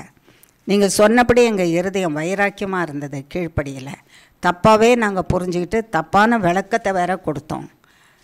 தேவன் கேட்கும்போது ஆதாம் கிட்ட கேட்டாராம், ஏன் இந்த சாப்பிட்ட விளக்கப்பட்ட கனியை? நீங்கள் கொடுத்த ஸ்திரீ அவள் தான் என்னை சாப்பிட வச்சான்னு சொன்னாராம். நான் தான் செய்துட்டேன், தப்பு என்னதுன்னு இல்லை. அந்த ஸ்திரீ யார்? ஆதாம் தானே. அவள் யார்? வேறு யாரும் இல்லையே. வேறு எங்கேருந்தோ வந்திருந்தா, வேறு ஏதாவது ப்ராடக்டாக இருந்திருந்தா அது தப்பான ப்ராடக்ட்டு, அது எனக்கு தப்பானதை சொல்லிடுச்சுன்னு சொல்லலாம். ஏவாள் யார்? ஆதாம் தான். நீங்கள் கொடுத்த ஸ்திரீன்னா கர்த்தர் என்ன சொல்கிறாரு, ஒரு இடத்துலையாவது ஏவாள் தப்பு செய்தான்னு சொல்லவே மாட்டார். ஏன்னா ஏவாள் யார்? ஆதாம் தான். ஆகையினாலே ஆதாம் தவறு செய்தான், ஆதாம் தவறு செய்தான், ஆதாம் பாவம் செய்தான், ஆதாம் பாவம் செய்தான் தான் சொல்வார். ஆகையினாலே ஏவாளை ஏவாள் என்று தனி மனுஷியாக பார்க்கறதில்ல தேவன். ஆதாமில் வச்சு ஆதாம், அவள் ஆதாம், ஏவாள் யார்? ஆதாம். ஆமாம். ஆகையினால அவள் பாவம் செய்தாலும் ஆதாம் தான், நீ செய்தாலும் ஆதாம் தான். அப்போ நீ என்ன சொல்லியிருக்கணும்? நான் பாவம் செய்தேன்னு சொல்லியிருக்கணும். ஏவாளாகிய நான் என்ன செய்தேன்? பாவம் செய்துட்டேன், என்னை மன்னிச்சிருங்கன்னு சொல்லணும். அந்த எண்ணம் வராதபடிக்கு தேவனிடத்தில் எதிர்த்து பேசின மாதிரி நான் பேசிட்டேன். அவங்களால தான் பண்ணேன், இவங்களால தான் பண்ணேன், அவள் பேசலைன்னா நான் பேசியிருக்க மாட்டேன், இவள் இப்படி பண்ணலைன்னா நான் பண்ணியிருக்க மாட்டேன். நான் அடுத்தவங்க மேலே சாடி சொல்லிகிட்டே இருப்போம் நம்ம. அந்த காரியங்கள் எல்லாம் இருந்தாலும் கூட அதனால் கர்த்தருக்கு கோபம் இருந்தால் அவங்க யார் இவங்க யார் என்ன சொன்னாலும் நீ நான் சொல்கிறதில்ல கேட்டு செய்யணும். நான் யார் உனக்கு? அப்போ நான் சொல்கிறத கேட்டு செய்கிறதுக்கு உனக்கு மனசு இல்லைன்னா அப்போ நீ யார் சொல்கிறத கேட்டு செய்ய போகிற? யாருடைய வார்த்தையை கேட்க போகிற? கர்த்தராகிய என்னுடைய வார்த்தையை கேட்டால் தானே நீ பிழைப்ப. அப்போ நீ பிழைக்கும்படிக்கு என் வார்த்தையை நீ கேட்கலன்னா யார் வார்த்தையை கேட்க போகிற நீ? அதுதான் தேவனுக்கு வைராக்கியம். நீ பிழைக்கிறதுக்கு தானே நான் ஒரு வார்த்தையை சொல்கிறேன், நீ உயிரோடு இருக்கிறதுக்கு தானே ஒரு வார்த்தையை சொல்கிறேன். அதை கேட்டு வாங்கி உள்ளத்தில் வச்சுக்கலன்னா அதை தவற விட்டா அப்போ நீ தான் அழிவு, உனக்குள்ளே நீ தான் அழிவுக்குள்ளே போகிற. அதிலேருந்து வெளியே வந்துருன்னு நான் சொல்கிறேன், அது கேட்க மாட்டேன்றேன். இப்போ நான் கைவிட்ட பிறகு நீ விழுந்து எழுந்து அழிஞ்ச பிறகு ஆண்டவரே ஏன் என்னை விட்டீங்க நீ கேட்ட பிறகு நீங்கள் அழற அழுகையும் நீங்கள் படுகிற துக்கமும் நீங்கள் கேளாமல் இருந்தபோது நான் கொண்ட கோபமும் எல்லாம் என்னை விட்டு நீங்கி போச்சு. எல்லாம் என்னை விட்டு நீங்கி போச்சு. எனக்குள்ளேருந்து நான் நீக்கி போட்டேன். எனக்குள்ளேருந்து யாரும் நீக்கி போடுறதுக்கு வரவே முடியாது.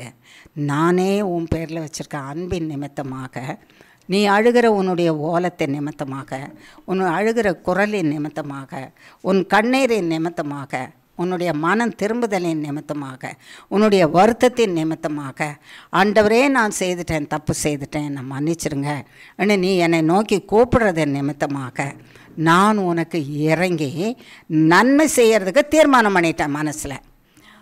அந்த நன்மை செய்ய தீர்மானம் பண்ணது எப்படிப்பட்ட தீர்மானமாக இருக்குதான்? நான் சீயோனுக்காக கடும் வைராக்கியமாக இருக்கிறேன். கடும் வைராக்கியம்னா செய்தே முடிப்பேங்க. நான் சிலர் சொல்லுவாங்கள்ல, நான் பண்ணியே காட்டுவேங்க. நான் யாருன்னு தெரியாதா அவங்களுக்கு? நான் செய்து காட்டுறேன் பாருங்கள் நான் யாருன்னு. அப்படி சொல்கிறவங்க இருக்கிறாங்கல்ல, சொல்கிறாங்க. ஆண்களும் சொல்லுவாங்க, பெண்களும் சொல்லுவாங்க. நான் யாருன்னு தெரியாது உனக்கு, காட்டுறேன் பார். கர்த்தர் நினச்சிட்டு பாரு, நீ யாருன்னு எனக்கு நல்லாவே தெரியும், நீ புல்லுன்னு நான் நினச்சிட்ருக்கிறேன். புல்லாக இருக்கிறவன் வந்து மனுஷரை அடுத்தவங்கள பார்த்து என்ன சொல்கிறான்? அடுத்த புல்லை பார்த்து நான் யாருன்னு உனக்கு தெரியாது, நான் யாருன்னு உனக்கு காட்டுறேன் பாரு, நீ புல்லுன்னு தான் காட்ட போகிறேன். நீ தேவனன்னு உன்னால் காட்ட முடியாது, நீ புல்ல. ஆகையினால மனுஷன் வைராக்கியம் கொண்டு நான் காட்டுறேன் பாருன்னு, தேவன் வைராக்கியம் கொண்டிருக்காராம். தேவன் யார் பேரில் வைராக்கியம் கொண்டிருக்கிறாரு? அவர் பேரில் நம்பிக்கை வைத்து, நீங்கள் சொன்னதை கேட்க மறந்துட்டோம் ஆண்டவரே, மறந்துட்டோம்ல, திமிரு. வசனம் அப்படி தானே போட்டிருக்குது, திமிரு. அதுக்கு நல்ல நம்ம கொச்ச மொழியில் சொல்லணுன்னா திமிரு. வைராக்கியமாக, அது முரட்டாட்டமாக, கேட்க மாட்டேன், நீ என்ன சொல்கிறது, நான் என்ன செய்கிறது, வைராக்கியம். வைரம் ஏறி போச்சான், எதுக்கு? கீழ்ப்படியாமைக்கு. அதனால தான் திமிரு பிடிச்சி அலையிறான், அழிவு வரப்போகுது. அவள் திமிரு பிடிச்சி அலையிறா, அழிவு வரப்போகுதுன்னு மனுஷர் சொல்கிறாங்க. அது உண்மைதான். அப்படி நம்மை நாமே கெடுத்துக்கிட்டதை கெடுத்து இன்னமும் கெட்டு போகிறாங்களே என் பிள்ளைங்க. அதனால் உண்டான அழிவு நிமித்தம் அழறாங்களே, என்னை நோக்கி கூப்பிடுறாங்களே, என்னை நோக்கி கூப்பிடுறாங்க. நான் அவர்களுக்கு என்ன செய்யணும்? மன்னிக்கணும். நான் மன்னிச்சிட்டேன்னா என் கோபம் அவங்க மேலேருந்து நீங்கிடும்.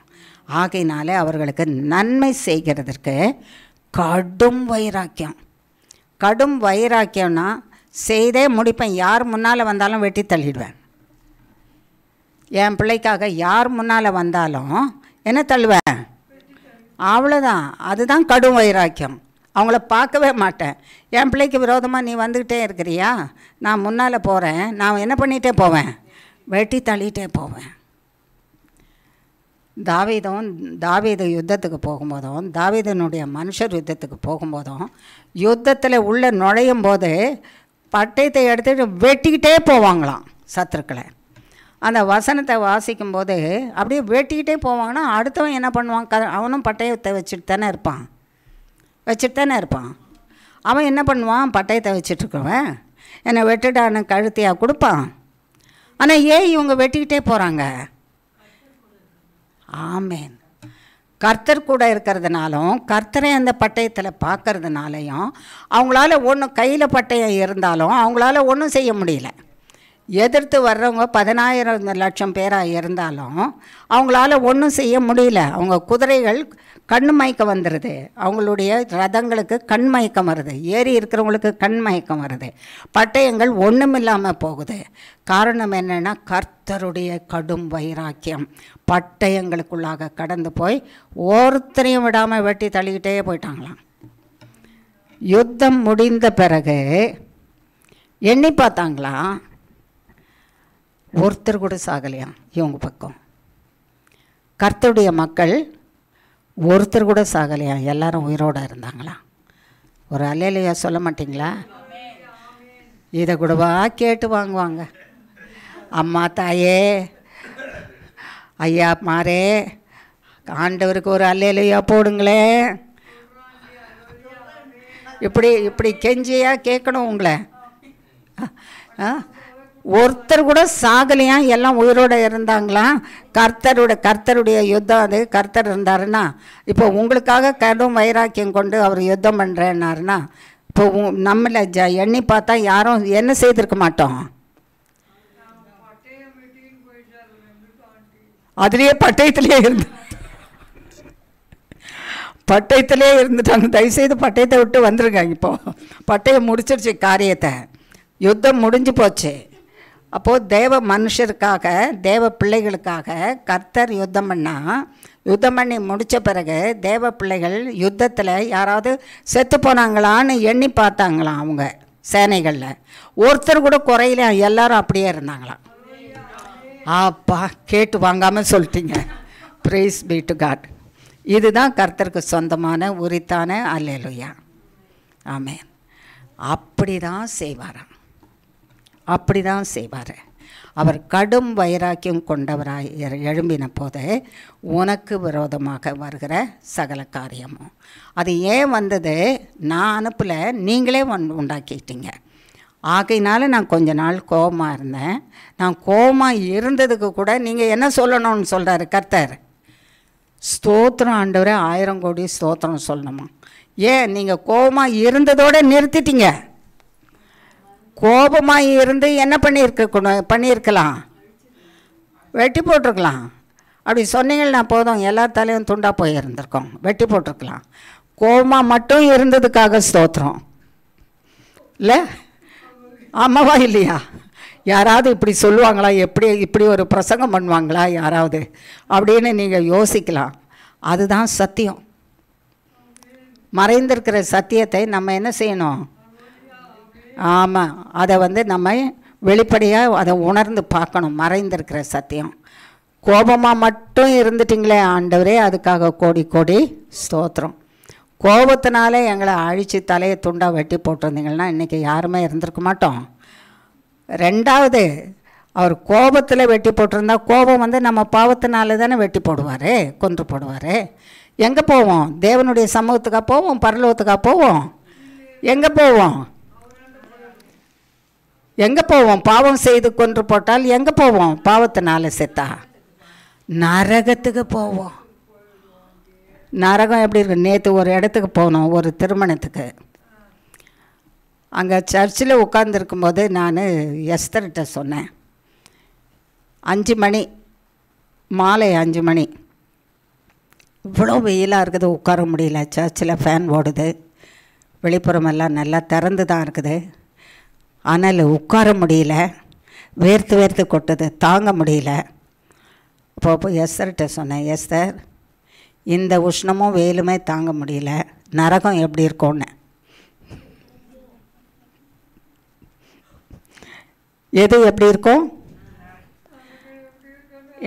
இன்னைக்கு ஏசி ஃபேனு ஒன்றும் இல்லாமல் இங்கே உட்காந்து இவ்வளோ கர்த்தருடைய செய்தியை கேட்டுட்டு இருக்க முடியுமா? இதுக்குள்ளே என்ன பண்ணியிருப்பீங்க? குளிச்சிருப்பீங்க. தயவுசெய்து கர்த்தருடைய வார்த்தையை வேணாம். அவர் கோபமாக இருக்கிறாரோ நல்லா இருக்கிறாரோ எங்களுக்கு ரெண்டுமே வேணாம்.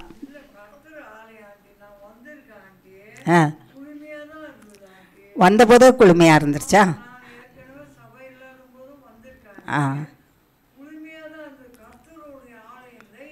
கரெக்டு. அதனால தான் கர்த்தருடைய ஆலயம் குளுமையாக இருக்கிறது போல் பரலோகம் எப்படி இருக்கும்? குளுமையாக தானே இருக்கும். அக்னி எரியுமா பரலோகத்தில்? எரியாது, அக்னி எரியாது. எரிஞ்சால் செத்துருவீங்களே. ஆமாம், அவர் நல்ல தேவன். அது இதை விட நல்லா அருமையாக கூலாக வச்சுருப்பாரு. சரியா? புரிஞ்சுதா? பரலோகத்தில் எப்படி இருக்கும்? கூலிங்காக இருக்கும், இனிமையாக இருக்கும். ம்.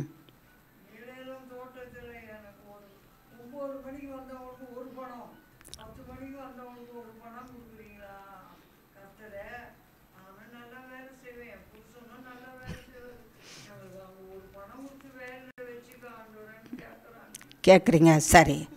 அப்போ வேலைக்கு கரெக்டான ஒரு விண்ணப்பம். அப்போது கர்த்தர் என்ன செய்வார் தெரியுமா?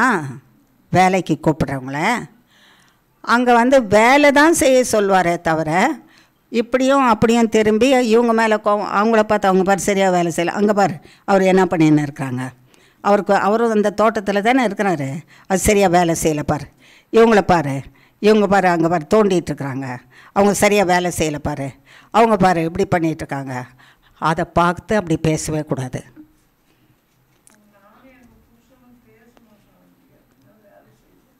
இப்போ தானே கொடுத்துருக்குறாரு. அதனால் இனிமேல் என்ன செய்வார்? அதை கவனிப்பார். அப்படி அடுத்தவங்களை குற்றம் கண்டுபிடிக்காமல் வேலை செய்யணுமா? தேவனுடைய தோட்டத்தில் வேலை செய்யும்போது யாரை குற்றம் கண்டுபிடிக்கக்கூடாது? அடுத்தவங்களை குற்றம் கண்டுபிடிக்கக்கூடாது.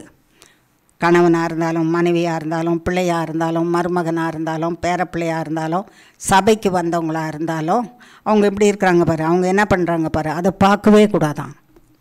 அப்போ சபையில் அவருடைய தோட்டத்தில் வேலைக்கு வந்தால் அவங்க வேலை தான். இப்போ அவங்க ஏதோ சரியில்லாத இப்படி ஒரு பிரசவ வேதனை படுற மாதிரி வேதனைப்பட்டுருக்குறாங்க, வலி. அப்போ என்ன பண்ணணுமா நம்ம? ஆண்டவரே அந்த வலியை நீக்கிடுங்க, அவங்களுக்கு வலியை நீக்கிட்டு ஒழுங்காக உட்காந்து வேத வசனத்தை கவனிக்க செய்யுங்க. அப்படின்னு தான் கேட்கணுமா. தேவ வசனத்தை கேட்க வந்துட்டு எப்படி உட்கார்ந்துருக்குது பாரு, என்ன பண்ணுது பாரு, அது மூஞ்சியை பாரு, இதுக்கு எதுக்கு வந்துச்சு பாரு நினைக்கக்கூடாது. தோட்டத்துக்கு வந்தது வேலையும் போயிடும், பணமும் போயிடும், அப்புறம் பரலோகமும் போயிடும். அப்போது அவர் தோட்டத்தில் வேலை செய்தால் வாயின் வார்த்தை எப்படி இருக்கணும்? சுத்தமாக பரிசுத்தமாக தேவன் பேசுகிற மாதிரியே இருக்கணும். தேவன் யாரிடத்திலும் குற்றம் சொல்லவே மாட்டாராம், குற்றம் கண்டுபிடிச்சிட்டே இருக்க மாட்டாராம். தேவன் யாரையும் திட்டவே மாட்டாராம், அசுத்தமான வார்த்தையில் திட்ட மாட்டார். செய்யாததை ஒழுங்காக செய்யுங்கன்னு சொல்வாராம். கேவலமான வார்த்தை, மனுஷனை அவமரியாத வார்த்தையை சொல்ல மாட்டாராம். ஏன் தெரியுமா? ஏன் தெரியுமா? மனுஷன் அவருடைய பிள்ளை, மனுஷன் அவருடைய பிள்ளை. அவர் பெற்ற பிள்ளைங்களையே அவர் தரக்குறைவாக மனுஷ ரீதியை விட்டுட்டு மிருக ரீதியோ வேறு எந்த தரக்குறைவாவோ பேசவே மாட்டாராம். என் பிள்ளைய நான் பேசினா அது என்ன பேசின மாதிரி, ஆகையினால நான் என் பிள்ளைய பேச மாட்டேன். நிறைய நேரம் சொல்லுவாங்கள்ல பிள்ளைங்க, தாயும் தகப்பனும் சொல்லுவாங்களே, என் நாயை, என் பேயை, என் கழுதையை, என் குதிரையை, என்னதோ ஒரு குரங்கை அப்படின்னு சொல்லுவாங்க. பிள்ளையை பார்த்து சொன்னால் அந்த குரங்கு பெற்றது யாருன்னு அடுத்தது கேட்டால் என்ன செய்ய? கேட்பாங்களா கேட்க மாட்டாங்களா? சொல்லுவாங்களா சொல்ல மாட்டாங்களா? சொல்லுவாங்க. இது குரங்கு பெற்றிருக்குன்னாக்கா அது அப்போ அது பெற்றது யார்? அது குரங்காக தானே இருக்கணும். இது நாயின்னா நாயை பெற்றது யார்? நாயாக தான் இருக்கணும். கழுதைன்னா கழுதையை பெற்றது யார்? கழுதையாக தான் இருக்கும். அப்போ எப்படி தேவன் எப்படி அவருடைய பிள்ளைங்களை திட்டுவார்? அப்படி திட்டவே மாட்டார். கெட்ட வார்த்தையில் சொல்லி திட்டவே மாட்டார். பெற்றது நான், சர்வவல்லமுள்ள தேவன், என் சாயலும் என்னுடைய ரூபத்திலும் நான் சிருஷ்டித்திருக்கேன் என் பிள்ளைங்கள. அதனால் தான் கோபமாக இருக்கும்போது கூட பாருங்கள், எருசலேம் குமாரத்தியே, சியோன் குமாரத்தியே, ஐயோ என்ன சொல்லும், என்ன சொல்லும் அதில் குமாரத்தியே இல்லை. கோபமாக இருக்கும்போது கூட நாயே பேயன்னு சொல்லலை, கழுதிங்களே அப்படின்னு சொல்லலை, குமாரத்தியே. அந்த குமாரத்தின்னா அது ஒரு செல்லமான செல்ல பிள்ளையாம். அது குமாரன் உழைக்கிறதுக்காக பிறந்திருக்கிறவனா, பலசாலி, உழைக்கிறதுக்கு. குமாரத்தி மடியில் வைத்து வளர்க்கப்படுகிறதுக்கு அது ஒரு செல்லம், சாஃப்ட் கேரக்டர். ஆகையினால தான் குமாரத்தியே, கன்னிகையே, எருசலேம் கன்னிகையே, சியோன் கன்னிகையே, எருசலேம் குமாரத்தியே, சியோன் குமாரத்தியே என்று சொல்கிறாராம். அப்போ தேவன் கோபம் கொண்டு இருந்தாலும் நம்மை அழிக்காமல் இருந்ததற்காக கர்த்தருக்கு கோடி கோடி சோத்திரம் சோத்திரம். அந்த கோபத்தை அவர் நீக்குகிறதற்காக அனந்த கோடி ஸ்தோத்திரம். நீக்காமல் இருந்துட்டாருன்னா என்னவாகும்? நம்ம அழிஞ்சு போயிடுவோம். ஆகையினால கோபத்தை நீக்குகிறதற்காக ஸ்தோத்திரம். அந்த அவர் கோபமாக இருக்கும்போது நம்மளை இப்படி காத்திருக்க மாட்டார் இல்லையா? காத்திருக்க மாட்டார். காக்காததுனால தான் பிரச்சனைகள் நமக்கு அதிகமாக வந்தது. அந்த பிரச்சனைகள் வரும்போது பிரச்சனைக்கு கர்த்தர் காக்காமல் விட்டுட்டாருன்றதுனால நம்மளுக்கு பிரச்சனை கொடுத்தவங்க எவ்வளோ அதிகமாக கொடுத்தாங்களோ அத்தனை பேரையும் அழிப்பாராம். கிடைச்சாண்டா தேவனுடைய பிள்ளை, கிடைச்சாடா தேவனுடைய பிள்ளை. எத்தனை நாள் தேவன் மூடி மூடி சட்டைகளின் மறைவில் மூடி மூடி வளர்த்தாருல்ல. இப்போ தேவன் என்ன பண்ணார்? கைவிட்டுட்டார். அப்படியே அம்போன்னு நிற்கிறான். தேவனுடைய சட்டை இல்லை, மறைவு இல்லை, அம்போன்னு நிற்கிறான். கிடைச்சான். போடுடா நல்லா நாளாடி, எழும்பாதபடிக்கு போகட்டும், உயிர் போகட்டும், போடு, சாத்து, என்னென்ன சொல்லணுமோ சொல்லு, சாத்து, அடி, உயிரே இல்லாதபடி கூட எடுத்து போட்டுரு, கொன்று போட்டுரு அன்னுட்டு எவ்வளோ அநியாயம் பண்ணி எவ்வளோ தீமையை செய்கிறாங்களோ அத்தனை பேரையும் அழிப்பாராம். என் பிள்ளைய நான் கொஞ்சம் கோபம் கொண்டு நான் விட்டுருந்தா போட்டோம், நீ ஏதாவது நீ பண்ணுற தொல்லையிலையாவது அவன் புத்தி திரும்பி வருவான்னு பார்த்தேன். நீ இவ்வளோ அநியாயமாக செய்ய வேண்டியதுக்கு மேலே எல்லாம் மீறி செய்கிற. என் பிள்ளைய நீ என்ன செய்கிற? எல்லாம் மீறி செய்கிறேன். செய்ய வேண்டியதுக்கு மேலே அதிகமாக செய்கிறேன். செய்ய வேண்டிய அளவுக்கு தான் செய்யணும். செய்ய வேண்டியதுக்கு மேலே நீ அதிகமாக எல்லையை மீறினா நான் இறங்கிடுவேன். அதுதான் கடும் வைராக்கியம், அழிச்சிருவேன். ஆகையினால்தான் தேவனுடைய சட்டமே ஒருத்தன் தப்பு பண்ணால் அடிக்கிறதுக்கு 39 அடி தான் வச்சுருக்காரான். என்ன அடி? பெரம்புனால அடித்தா 39 அடி. ஆனால் இயேசுவை வாரினால அடித்தாங்க 39 அடி. வாரில் அந்த வாரின் நுனியிலே பொருத்தப்பட்டிருந்த இரும்பு கொக்கிகளினால் 39 அடி. அதனால் அந்த கொக்கிகள் அப்படியே சரீரத்தை கிழிச்சிட்டு வந்துடுச்சு. ஆகையினால சரீரம் முழுவதும் கிழிக்கப்பட்டதாக, இரத்தம் வடிந்ததாக இருந்தது. உங்களுக்காகவும் எனக்காகவும், நீங்கள் செய்த பாவத்துக்காகவும் நான் செய்த பாவத்துக்காகவும். கோபம் வச்சுட்டு நம்மளை அடிக்காமல் இருந்தார் கர்த்தர்ன்னு சொன்னோம் இல்லையா? சொன்னார் இல்லையா கர்த்தர்? அப்போ நம்ம கோபத்தை எல்லாம் யார் மேலே போட்டாராம்? ஏசாமி மேலே போட்டாராம். யார் மேலே போட்டார்? ஏசாமி தான் அடி வாங்கினார். 39 அடி ஏசாமி வாங்கிட்டார். அதனால் தேவனுடைய கோபத்தில் நம்ம சாகாமல் உயிரோடு இருக்கிறோம். கர்த்தருக்கு ஸ்தோத்திரம், இயேசு கிறிஸ்துக்கு ஸ்தோத்திரம்.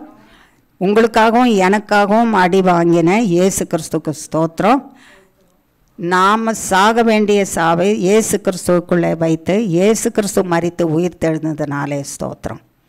பிதாவாகிய தேவன் அவர் கோபத்தில் நம்மை அழிக்காதபடிக்கு நம்ம எல்லாருடைய கோபத்தையும் எடுத்து இயேசு கிறிஸ்துவின் மேலே போட்டதற்காக பிதாவாகிய தேவனுக்கு ஸ்தோத்திரம். அதை சுமந்து கொண்ட இயேசு கிறிஸ்துவுக்கு ஸ்தோத்திரம். சுமந்து கொள்ளணும் இல்லையா?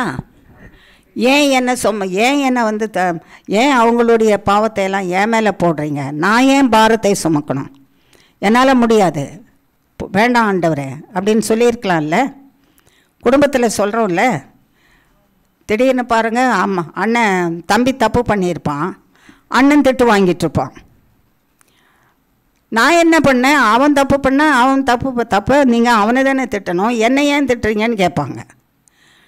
ஏன் திட்டுவாங்களாம் அண்ணனை? நீ பெரியவன் இல்லை, மூத்தவன் இல்லை, நீ சரியான வழியில் நடந்தால் தம்பி எத்தனை வழியில் நடந்திருப்பான், உன்னை பார்த்து சரியாக நடந்திருப்பான். அவன் தாறுமாறாக போகிறதுக்கு தனக்கு தெரிந்த வழியில் அவன் கிளப்பிட்டு போவான். ஆனால் திட்டு யாருக்கு விழுது? மூத்தவனுக்கு, அண்ணனுக்கு. தம்பி தப்பி பண்ணியிருந்தால் அக்காவுக்கு திட்டு, தங்கச்சி தப்பு பண்ணால் அக்காவுக்கு திட்டு, அக்கா தப்பு பண்ணால் அண்ணனுக்கு திட்டு. யாரும் ஒருத்தரும் அவங்க வீட்டில் தப்பு பண்ணவங்க சரியாக திட்டும் தண்டனையும் வாங்கியிருக்க மாட்டாங்க, அடுத்தவங்க தான் வாங்கியிருப்பாங்க. வீட்டில் பாருங்கள், பிள்ளைங்க வந்து தப்பு பண்ணியிருந்தா அப்பா சொல்வார், நீ பெத்த பிள்ளை பாரு எப்படி பண்ணுதுன்னு. அவர் என்ன பண்ணாரோ தெரியாது, அவர் என்ன சொல்வார், நீ சரியாக வளர்க்கலை அப்படின்னு. அம்மா என்ன சொல்லுவாங்க, உன்னுடைய வழி நடத்தையும் உன்னுது சரியாக இல்லை, அதனால தான் அது அப்படி உன்னை பார்த்து நடக்குதுன்னுவாங்க. அப்படி தானே சொல்லிகிட்டு இருப்பாங்க. யாராவது அவங்கவுங்க பண்ண தப்புக்கு அவங்கவுங்க திட்டு வாங்குறாங்களா பாருங்கள், அடுத்தவங்க தான் வாங்குவாங்க. அடுத்தவங்கள சவைக்கிறது ரொம்ப நல்லாயிருக்கும். சவன்னு சவைக்கிறது, அடுத்தவங்கள கல்லில் போட்டு மாவை அரைக்கிறது ரொம்ப நல்லாயிருக்கும். உன்னால் தான் ஆச்சுன்னு அவங்களுக்கு நல்லா தெரியும், என்னால் தான் ஆச்சுன்னு. அது நல்லாவே தெரியும், அவங்கவுங்க தப்புனால தான் செய்கிறாங்கன்னு. ஆனாலும் கூட அடுத்தவங்க மேலே போடுவாங்க. அப்போது ஏசாமி வந்து ஏசாமி தேவனிடத்தில் வந்து அப்படி கேட்டிருக்கலாம், அவன் பண்ண தப்பு நீங்கள் ஏன் ஆண்டவரை என் மேலே எடுத்து போடுறீங்க? உன் தம்பிடா, அவன் தாங்க மாட்டான்டா, நீ மரித்தாலும் உயிரோடு எழுச்சிடுவாடா மகனே. அவன் மறித்து போனான், நான் நரகத்துக்கு போயிடுவான்டா, அவன் பரலோகத்துக்கு வரணும்ப்பா. அதனால் அவங்க பாவத்தை நீ வாங்கிக்கப்பா, அவங்க மேலே இருக்கிற என் கோவத்தெல்லாம் நீ வாங்கிக்கப்பா, அவங்க செய்த அக்கிரமம் பொல்லாப்பு எல்லாம் நீ வாங்கிக்கப்பா, உன் தோள் மேலே எடுத்துக்கப்பா. அப்படியே அவங்க மேலே விட்டுட்டா அவங்க எல்லாரும் வந்து எங்கே போவாங்க? நரகத்துக்கு போயிடுவாங்க. அவங்க எல்லாரும் நம்ம வீட்டுக்கு வரணுமே, அதனால் உன் மேலே வைக்கிறேன்ப்பா, நீ கோச்சிக்காமல் இந்த கோபத்தை, என் கோபத்தையும் என் தண்டனையும் மனுஷருக்கு நான் வைக்கிற பாவ தண்டனையும் சகலவற்றையும் நீ உன் தோள் மேலே எடுத்துக்கிட்ட. அவங்களுக்காக நீ மரித்து, அவங்களுக்காக நீ பாதாளத்துக்கு போ. 3ஆவது நாளில் நான் உன்னை என்ன செய்திருவேன்? உயிர் தெழ செய்திருவேன். நீ தான்ப்பா அவங்கள காப்பாற்றணும். என் கோபத்தை நீ தான்ப்பா ஆற்றணும். நீ தான்ப்பா அவங்கள பிழைக்க வைக்கணும். அதை கேட்டு கர்த்தராகிய இயேசு கிறிஸ்து என்ன செய்தாரா? மனது உருகிட்டார். அப்பா, நீங்கள் இவ்வளோ அழறீங்களே, உங்கள் கண்ணீர் வடிக்கிறீங்களே, உங்கள் பிள்ளைங்க எல்லாம் அழிஞ்சு போகிறாங்கன்னு கண்ணீர் வடிக்கிறீங்களே, உங்கள் கண்ணீரை துடைக்கவும் பிள்ளைங்க அழிஞ்சு போய் நரகத்துக்கு போகாத படிக்கும் நான் இந்த பாவத்தை எல்லாம் ஏற்றுக்கிறேன்ப்பா. இந்த காயங்களை எல்லாம் ஏற்றுக்கிறேன். இந்த வலிகளை எல்லாம் ஏற்றுக்கிறேன். இந்த தண்டனைகளை எல்லாம் நான் ஏற்றுக்கிறேன் சுவாமி. நான் ஏற்றுக்கிறேன் ஆண்டவரே, நான் ஏற்றுக்கிறேன் அப்படின்னு கர்த்தராகிய இயேசு கிறிஸ்து என்ன பண்ணாரா? ஏற்றுக்கொண்டாரா. அவர் ஏற்றுக்கொண்டதுனால நாம் உயிரோடு இருக்கிறோமா? நம்முடைய கோபம் எல்லாம் ஏசாமியின் மேலே, நம்முடைய பாவங்கள் எல்லாம் ஏசாமியின் மேலே, நம்முடைய அக்கிரமங்கள் எல்லாம் ஏசாமியின் மேலே, நம்முடைய துரோகங்கள் எல்லாம் ஏசாமியின் மேலே, நம்முடைய கீழ்ப்படியாமை எல்லாம் ஏசாமியின் மேலே, நம்ம மரணமும் ஏசாமியின் மேலே. ஆகையினால கர்த்தராகிய இயேசு கிறிஸ்து இறங்கி எல்லாவற்றையும் நமக்காக காயப்பட்டு மரித்து மரணத்தை அழித்து உயிரோடு எழுந்து ஜீவனை கொடுத்து பரிசுத்தப்படுத்தி வாழ செய்கிறார். சர்வ வல்லமுள்ள தேவனுக்கு கோடி கோடி ஸ்தோத்திரம். சர்வ வல்லமுள்ள தேவனுக்கு கோடி கோடி ஸ்தோத்திரம். சர்வ வல்லமுள்ள தேவனுக்கு கோடி கோடி ஸ்தோத்திரம். எனக்காக என் இயேசுவை வைத்திருக்கிறார். எனக்காக என் இயேசுவை, எனக்காக என் இயேசுவை வைத்திருக்கிற தேவனே கோடி கோடி ஸ்தோத்திரம். கோடி கோடி ஸ்தோத்திரம். கோடி கோடி ஸ்தோத்திரம். உம்முடைய கோபம், என் மேலே இருக்கிற உம்முடைய கோபம், என் மேலே இருக்கிற உங்களுடைய கோபம் உம்முடைய பிள்ளையாகிய பரிசுத்த பிள்ளையாகிய இயேசு கிறிஸ்துவின் மேலே வைத்து உம்முடைய கோபத்தை ஆற்றிக்கொண்டீரே ஸ்தோத்திரம். ஆற்றிக்கொண்டீரே ஸ்தோத்திரம். இப்பொழுது எனக்காக வைராக்கியமாக, கடும் வைராக்கியமாக இறங்கி என் சத்துருக்களை அழித்து, என்னை அழிக்க நினைத்தவர்களை அழித்து, எனக்கு உரியதை கொடாமல் வைத்திருக்கிறவர்களை அழித்து, எனக்குரியதை கொடாமல் வைத்து என்னை அழிக்க நினைக்கிறவர்களை அழித்து, எனக்கு உரியதை கொடாமல் வைத்து என்னை அழிக்க நினைக்கிற அத்தனை பேரையும் நீர் அழித்து என்னை விடுவிக்க, உம்முடைய பிள்ளையாக வாழ நீர் என் மேலே கடும் வைராக்கியமாய் இருக்கிறதற்காக கோடி கோடி ஸ்தோத்திரம். கோடி கோடி ஸ்தோத்திரம். ஆனந்த கோடி ஸ்தோத்திரம். ஆமேன், ஆமேன், ஆமேன்.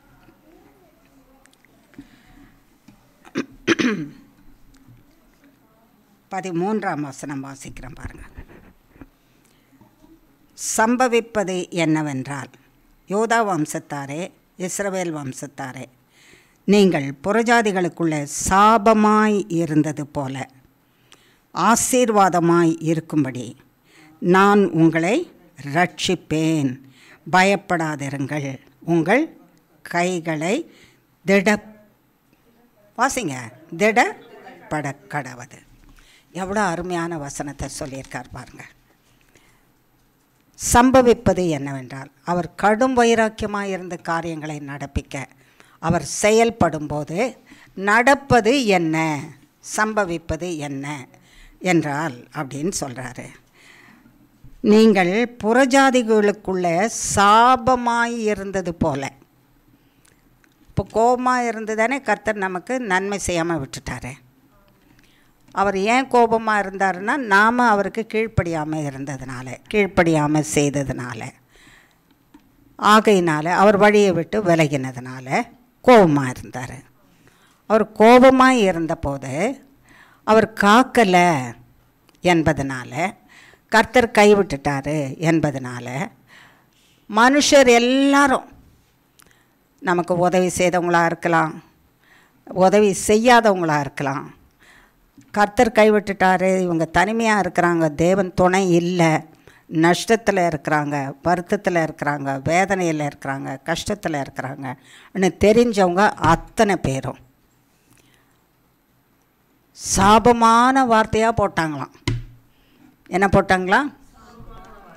ஆமாம், என்னென்ன சாப வார்த்தை சொன்னாங்களோ, என்னென்னவோ சொல்லியிருப்பாங்க. நல்லா இருக்க மாட்டாங்க, அழிஞ்சு போயிடுவாங்க, ஒன்றும் கிடைக்காது, இவங்களுக்கு வராது, இவங்க முற்றிலும் நாசமாக போவாங்க, என்னென்ன இருக்குதோ அவங்களுக்கு சாத்தான் அள்ளி கொடுத்தான்னா எல்லா வார்த்தையும் சொல்லியிருப்பாங்க. இப்போவும் நம்பிட்டுருக்குறாங்க, கடவுளை நம்பிட்டுருக்காங்க, தேவனை நம்பிட்டுருக்காங்க. தேவன் செய்யவே, ஆமாம், தேவன் செய்யவே, தேவன் செய்வார் என்பது தான் வார்த்தையே. ஆனால் செய்யவே மாட்டார் என்பது சாத்தானுடைய வார்த்தை. அப்போ சபிக்கிறவங்க எல்லாரும் தேவன் உனக்கு செய்யவே மாட்டார், நீ இப்படியே அழிஞ்சு தான் போக போகிற, உனக்கு தேவன் விடுவிக்க மாட்டாருன்னு சொல்லி சாபமாய் பேசினது போலவே. ஐயோ அவனா, அதுக்கு ஏதாவது ஒரு பேர் சொல்லியிருப்பாங்க. அவங்க விழுந்து போனவங்க, அவங்க எழுந்திருக்க முடியாதவங்க, அவங்க தாங்க முடியாதவங்க, அது இனி அவங்களால ஒன்றும் சுமக்க முடியாதவங்க, கடைசி காலம் வந்துருச்சு, இதுக்கு மேலே அவங்க கர்த்தரால் செய்ய முடியாது. கர்த்தருக்கு கடைசி காலம்னு ஏதாவது இருக்கா? மனுஷனுக்கு தான் கடைசி காலம், அப்போ தான் கர்த்தர் வருவார். கர்த்தருக்கு ஒரு நாள் என்ன வராது, கடைசி காலமே வராது. ஆதியும் அவரே, அந்தமும் அவரே. அந்தம் என்று ஒன்று இருக்குமானால் அந்தமும் அவர் தான். ஆகையினால கர்த்தர் சதா காலமும் ஜீவிக்கிறவராக இருக்கிறார். கர்த்தர் சதா காலமும் ஜீவிக்கிறவராக இருக்கிறார். கர்த்தர் சதா காலமும் அரசாளுகிறவராக இருக்கிறார். கர்த்தர் சதா காலமும் ராஜரீகம் செய்கிறவராக இருக்கிறார். கர்த்தர் சதா காலமும் ஜீவன் உள்ளவராக இருக்கிறார். அவருக்கு கடைசி காலம் ஒன்றுமே கிடையாது.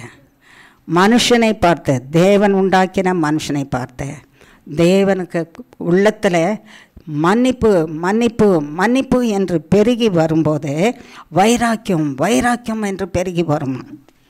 தேவன் மனுஷனை மன்னிக்க தொடங்கும் போது மன்னிப்பு பொங்கி வருமா. ஐயோ நான் இப்படி கைவிட்டேனே, இவங்க கதறி போனாங்களே, செதறி போனாங்களே, வேதனைப்பட்டாங்களே, நஷ்டப்பட்டாங்களே, அப்படி நினைக்கும் போது என் பிள்ளை இப்படி கஷ்டப்பட்டதேன்னு நினைக்கும் போது மன்னிப்பு பொங்கி வருமா, அழுகையாக வருமா, அவருக்கு பொங்கி வருமா மனசில்.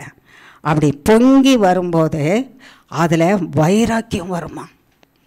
என் பிள்ளைங்களை இப்படி பேசினாங்களே, என் பிள்ளைங்களை இப்படி நடத்தினாங்களே, என் பிள்ளைங்களுக்கு இந்த காரியத்தை செய்தாங்களே, என் பிள்ளைகளுக்கு இந்த துரோகத்தை செய்தாங்களே, ஆனால் வைராக்கியம் பொங்கி பொங்கி எழும்பி வருமா அவருக்கு. அப்படி எழும்பி வர்றதுனால இப்படி சாபம் போட்டாங்களே, அந்த சாபம் போட்ட இடத்துல நீங்கள் எப்படி இருப்பீங்க, உங்களை நான் எப்படி வைப்பேன், ஆசீர்வாதமாக இருக்கும்படி வைப்பேன்.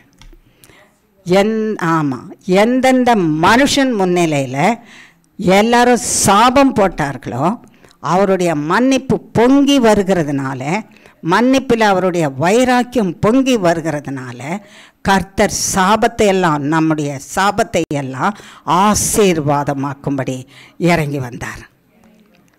இப்போ நம்ம சொல்லிடலாமா? சர்வ வல்லமுள்ள தேவனே,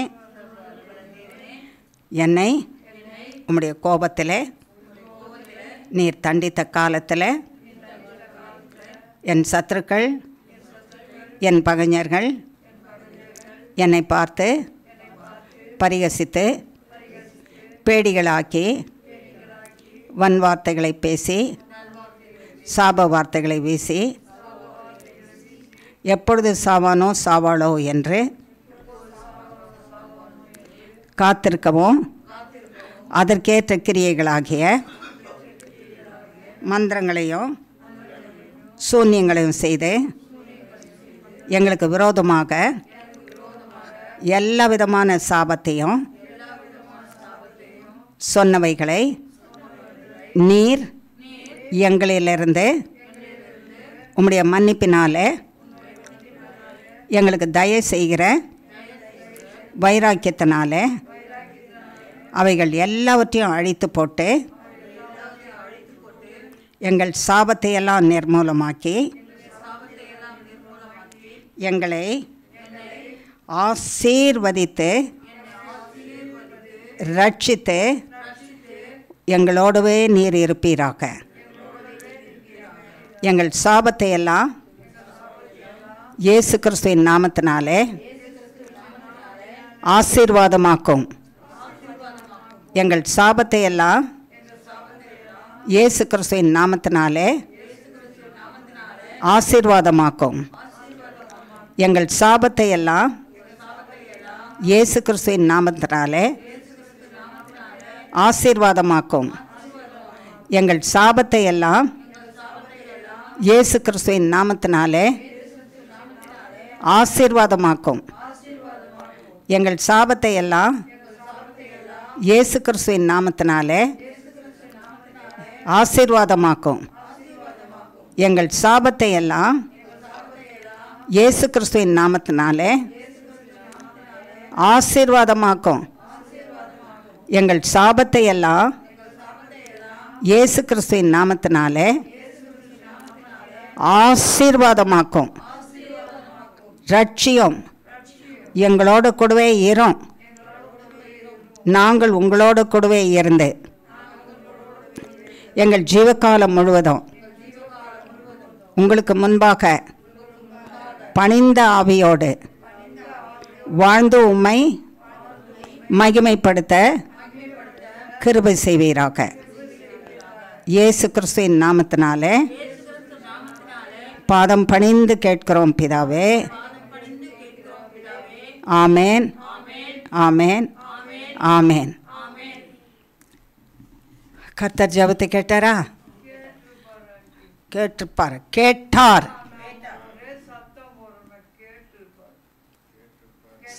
மெதுவாக பேசினாலும் கேட்பார், ஓன்னு சத்தம் போட்டு பேசினாலும் கேட்பார். அவர் செவிகள் அவ்வளவு திறமை உள்ள செவிகள். ஆக மனசில் நினைக்கிற சத்தம் கூட கேட்குமா? அப்படிப்பட்ட தேவன் கேட்டிருப்பாரா? கேட்டிருக்க மாட்டாரா? கேட்டுட்டார். அவர் சொன்ன வார்த்தையில் தானே நம்ம வச்சு ஜெபம் பண்ணுறோம். அவர் தானே சொன்னார், உங்களை சாபமாக்கி உங்களை சாப வார்த்தையை போட்டவங்க முன்னால் அந்த சாபங்களை எல்லாம் உங்களுக்கு நான் என்னவாக்குவேன்? ஆசீர்வாதமாக்கி ரட்சிப்பேன்னு சொல்லியிருக்கார். உங்களுக்கு ஆசீர்வாதமாக்கி ரட்சிப்பேன். சாபங்கள் எல்லாவற்றையும் அழித்து போட்டு ஆசீர்வாதமாக்கி ரட்சிக்கிற தேவன். உங்களை மன்னிக்கிறதற்கும் உங்களை ரட்சிக்கிறதற்கும் மகா கடும் வைராக்கியம் கொண்ட தேவனாக இருக்கிறேன்னு சொன்னார். இந்த வைராக்கியமுள்ள தேவனுக்காக கோடி கோடி ஸ்தோத்திரம், கோடி கோடி ஸ்தோத்திரம். ஆகையினாலே என்ன சொல்கிறாரா? நான் செய்வேன், நான் இதை சொன்னேன், இதை கட்டாயமாக செய்வேன். நான் இதை சொன்னேன், இதை கட்டாயமாக செய்வேன். ஆகையினால பயப்படாதே. என்ன அருமையான வார்த்தை. பயம் இல்லாமல் இருக்கிறோமா? நம்ம படுக்கும்போதும் பயந்தான், எழுந்திருக்கும் போதும் பயந்தான், சூழ்நிலையை பார்த்தா பயந்தான், ஒவ்வொரு காரியத்துக்கும் பயந்தான், ஐஸ்வர்யத்தின் சூழ்நிலையை பார்த்தாலும் பயந்தான், தேவைகளை பார்த்தா பயந்தான், இல்லை கட்ட வேண்டிய பணத்தை பார்த்தா பயந்தான், எல்லா விதமானதும் கடனை பார்த்தா பயந்தான், தண்ணியை குடித்தாலும் பயந்தான், தண்ணியை விழுங்கினாலும் பயந்தான். ஆமாவா இல்லையா? நடந்தாலும் பயந்தான், உட்கார்ந்தாலும் பயந்தான். நடந்தால் விழாமல் இருக்கணுமேன்னு பயம். மயக்கம் வருது.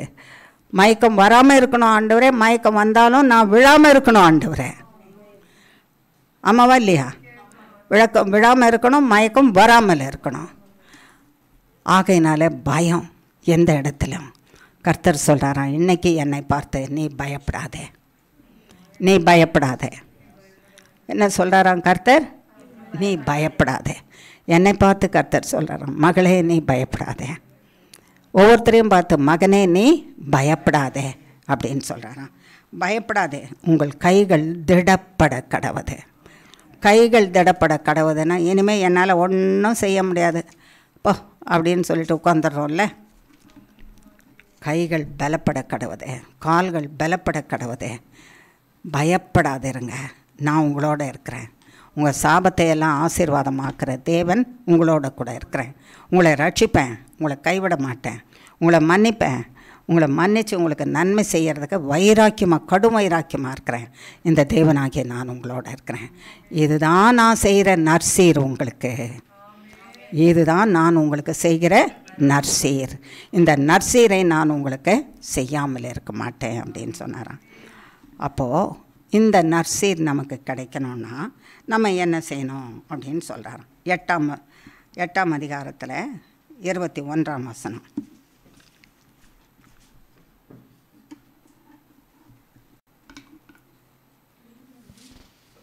சகரியா 8. ஒரு பட்டணத்தின் குடிகள் மறு பட்டணத்தின் குடிகளிடத்தில் போய், நாம் கர்த்தருடைய சமூகத்தில் விண்ணப்பம் பண்ணவும் சேனைகளின் கர்த்தரை தேடவும் தீவிரித்து போவோம், வாருங்கள், நாங்களும் போவோம் என்று சொல்லுவார்கள். சரி, ஒரு பட்டணத்தின் குடிகள் மறு பட்டணத்தின் குடிகள் இடத்துல, இப்போ பட்டணம்னு அவங்க சொல்கிறாங்க. ஒரு இடத்தின் குடிகள் மறு இடத்தின் குடிகளோடு சேர்ந்து, இது ஒரு சபை. இப்போ ஒரு சகோதரி சொன்னாங்க, இது ஒரு தேவ சபை, தேவன் வசிக்கிற வாசஸ்தலம், இது எப்போதுமே குளிர்ச்சியாக இருக்குதுன்னு சொன்னாங்க. அது ஒரு பெரிய ஆசீர்வாதம். இப்போ இந்த இடத்துக்கு எத்தனை இடத்துலேருந்து மனுஷர் வந்திருக்கிறோன்னு பாருங்கள். ஒவ்வொருத்தரும் எந்தெந்த இடத்துல வந்திருக்கிறோன்னு கொஞ்சம் யோசித்து பாருங்கள். நாங்கள் ஒரு இடத்துலேருந்து வந்திருக்கிறோம், ரொம்ப தூரத்தில் இருந்து, இல்லையா? இங்கே இருக்கிற மற்ற 2 பேரும் இன்னொரு இடத்துலேருந்து வந்திருக்கிறாங்க. இன்னொருத்தர், இன்னும் 2 பேர் இன்னும் 2 தூரத்தில் இருந்தோம், இன்னும் ஒரு தூர இடத்துலேருந்து வந்திருக்காங்க. இன்னும் இங்கே இருக்கிறவங்க இன்னும் கொஞ்சம் தூரத்தில் இருந்து வந்திருக்காங்க. ஒவ்வொருவரையும் நீங்கள் பார்க்கும்போது எல்லாம் இந்த வீட்டையும் இந்த இடத்த சேர்ந்தவங்க இல்லை, பல இடத்துல இருந்து இந்த இடத்துல எல்லாரும் ஒன்றாக சேர்ந்துருக்குறோம். அதனால் எல்லாரும் ஒன்றாக சேர்ந்து இந்த நன்மையை கர்த்தர் நமக்கு செய்கிறதுக்கு, கர்த்தரை தேடுவோம் வாருங்கள், அவரிடத்துல விண்ணப்பம் பண்ணுவோம் வாருங்கள்னு சொல்கிறாங்களாம். கர்த்தரை தேடாததுனால தானே வம்பு. கர்த்தர் சொன்ன வார்த்தையை கேட்டு அதன்படி நடந்து அவருடைய சமூகத்தில் இருந்து அவரை தேடி இருந்தோன்னா பிரச்சனை இல்லாமல் நல்லா வாழ்ந்துருந்துருக்கலாம். அதை விட்டுட்டோம் இல்லையா? அதனால் தப்பு வந்துருச்சு, அதனால் தண்டனையும் வந்தது, அதனால் கோபமும் வந்தது. கர்த்தராகிய தேவன் கோபத்தில் அழிக்காமல் காப்பாற்றினார். இப்போ கர்த்தராகிய தேவன் இறங்கினார். இறங்கினதுக்காக என்ன சொல்கிறாரு? நானும் மன்னிக்கிறேன். இறங்கி மன்னித்த தேவனாகிய நான் சொல்கிறேன், உங்களுக்கு நன்மை செய்கிறதுக்கு கடும் வைராக்கியமாக இருக்கிறேன். வைராக்கியம்னா செய்து முடிப்பேன், கடும் வைராக்கியம்னா செய்தே தீர்வேன். என்னை யாருமே தடை செய்ய முடியாது, செய்தே தீர்வேன். அந்த கடும் வைராக்கியம் எதுக்கெல்லாம் கடும் வைராக்கியம்?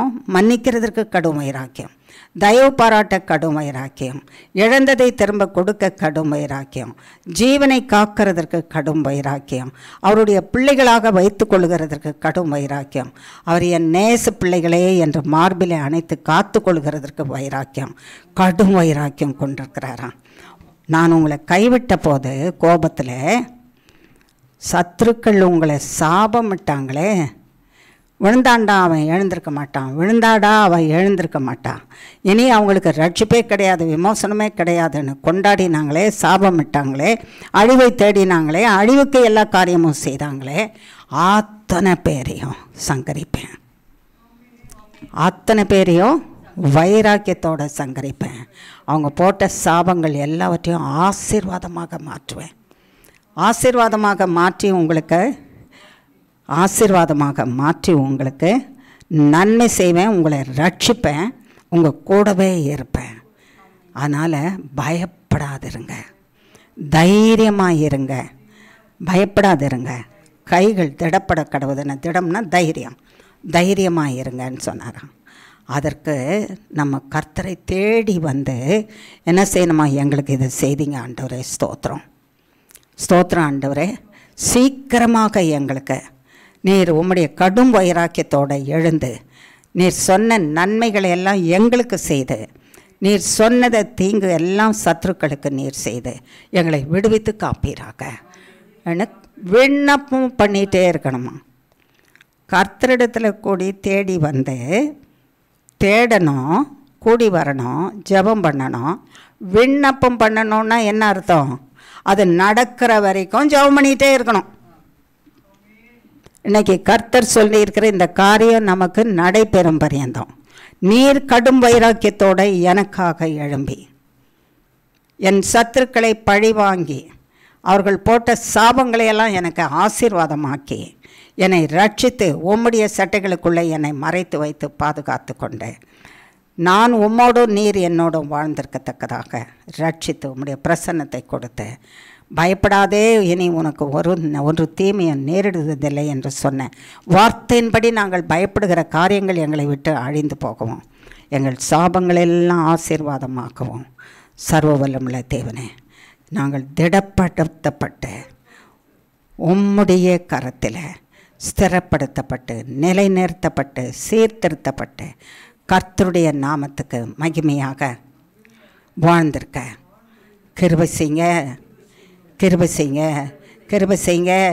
இயேசு கிறிஸ்துவே கிருபை செய்யுங்க, இயேசு கிறிஸ்துவே கிருபை செய்யுங்க, இயேசு கிறிஸ்துவே கிருபை செய்யுங்க, இயேசு கிறிஸ்துவே கிருபை செய்யுங்க, இயேசு கிறிஸ்துவே கிருபை செய்யுங்க, இயேசு கிறிஸ்துவே கிருபை செய்யுங்க, இயேசு கிறிஸ்துவே கிருபை செய்யுங்க, இயேசு கிறிஸ்துவே கிருபை செய்யுங்க, இயேசு கிறிஸ்துவே கிருபை செய்யுங்க, இயேசு கிறிஸ்துவே கிருபை செய்யுங்க, இயேசு கிறிஸ்துவே கிருபை செய்யுங்க, கிறிஸ்துவே கிருபை செய்யுங்க.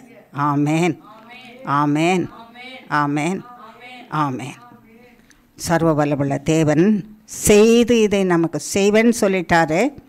செய்து முடிக்கிற வரைக்கும் விண்ணப்பம் பண்ணணுமா? விண்ணப்பம் பண்ணாவிட்டால் கிடைக்காது, இழந்துருவோம். இதுவும் அவருடைய கட்டளை தான். வாக்கு கொடுத்துட்டாரு, வாக்கு கொடுத்ததை பெற்றுக்கொள்கிறதுக்கு விண்ணப்பம் பண்ணணும். இந்த கர்த்தரை தேடுங்க. சோதனையில், குறைவில், நஷ்டத்தில், பயத்தில், திகிலில் கர்த்தரை தேடாமல் விட்டுறாதீங்க. கர்த்தரை தேடுங்க, கர்த்தரை நோக்கி விண்ணப்பம் பண்ணிகிட்டே இருங்க. சொன்னீங்களே செய்துருங்க. சாபத்தையெல்லாம் ஆசீர்வாதமாக்குவேன்னு சொன்னீங்களே செய்யுங்க. ரட்சிப்பேன்னு சொன்னீங்களே செய்யுங்க. சத்துருக்களை அழிப்பேன்னு சொன்னீங்களே அழிங்க.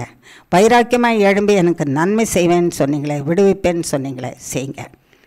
பயப்படாதேன்னு சொன்னீங்களே, நான் பயப்படுற காரியத்தை என்னையிலேருந்து எடுத்துருங்கன்னு செய்யுங்க. கேட்கணுமா வேண்டாமா? பயக்கிறேன். இதை கேட்டுக்கிட்டே இருக்கணுமா? கேட்டுக்கிட்டே இருக்கணுமா? எது வரைக்கும் கேட்கணும்? அவர் செய்து முடிக்கும் பரியந்தம் கேட்கணும். அதை மறந்துடக்கூடாது. அவர் செய்வார், செய்ய வரைக்கும் நாம் ஒன்று செய்யணும். அவர் செய்வார், அவர் செய்கிற வரைக்கும் நாம் ஒன்று செய்யணும். அவர் செய்வார்னு நம்ம இப்படி உட்கார்ந்துருக்க முடியாது. அவர் செய்வார், நாம் செய்யணும். அவர் ஒன்று செய்வார், நமக்கு ஒன்று செய்யும்படி சொல்லியிருக்கிறாரு. நாம் செய்யணும், அவர் செய்வார். அவர் செய்வார், நாம் செய்யணும். ரெண்டு பேரும் செய்கிறவர்களாக இருக்கணும். உயிர் உள்ளவர்கள், உயிர் உள்ளது எப்பொழுதுமே ஆக்டிவாக இருக்கும், சுறுசுறுப்பாக இருக்கும். உயிர் உள்ளவை என்ன செய்யும்? சுறுசுறுப்பாக இருக்கும், ஆக்டிவாக இருக்கும். ஆகையினால உயிருள்ள நமக்கு தான் கர்த்தர் செய்ய போகிறாரு. செத்த பணங்களுக்காக செய்ய போகிறாரு இல்லை, உயிருள்ள நமக்கு செய்கிறார். நாம் விண்ணப்பம் செய்ய வேணும். அது தொடர்ந்து நம்ம செய்யணும். அவர் செய்வார். ஜீவன் என்றென்றும் ஜீவிக்கிறவர் நமக்கு செய்வார். அதை பெற்று வாழ்ந்திருங்கள் என்று கர்த்தராகிய தேவன் நமக்கு சொல்லுகிறாராம். கர்த்தர் அப்படியே செய்வார். விசுவாசிக்கலாமா? கர்த்தர் செய்வார் என்று. இந்த நர்சீரெல்லாம் செய்வாங்க கர்த்தர் என்று நம்ம விசுவாசிக்கலாமா? இது சொல்லும்போது ஒரு சம்பவம் ஞாபகம் வந்தது, அதை சொல்லணும்னு நினைக்கிறேன். இந்த செய்தியை போன வாரம் கேட்ட ஒரு சகோதரி தொடர்ந்து கேட்குறாங்க. வெளியூர்லேருந்து சிலர் கேட்குறாங்க. அதில் ஒரு மகள், முக்கியமாக கேட்குற ஒரு மகள், நர்சீர் கர்த்தர் கொடுப்பாரு அப்படின்னு நீங்கள் சொன்ன செய்தியை கேட்டேன். அந்த வசனத்தை அன்றைக்கு செய்தியை கேட்டு ஒரு படம் எடுத்து அனுப்பியிருந்தாங்க.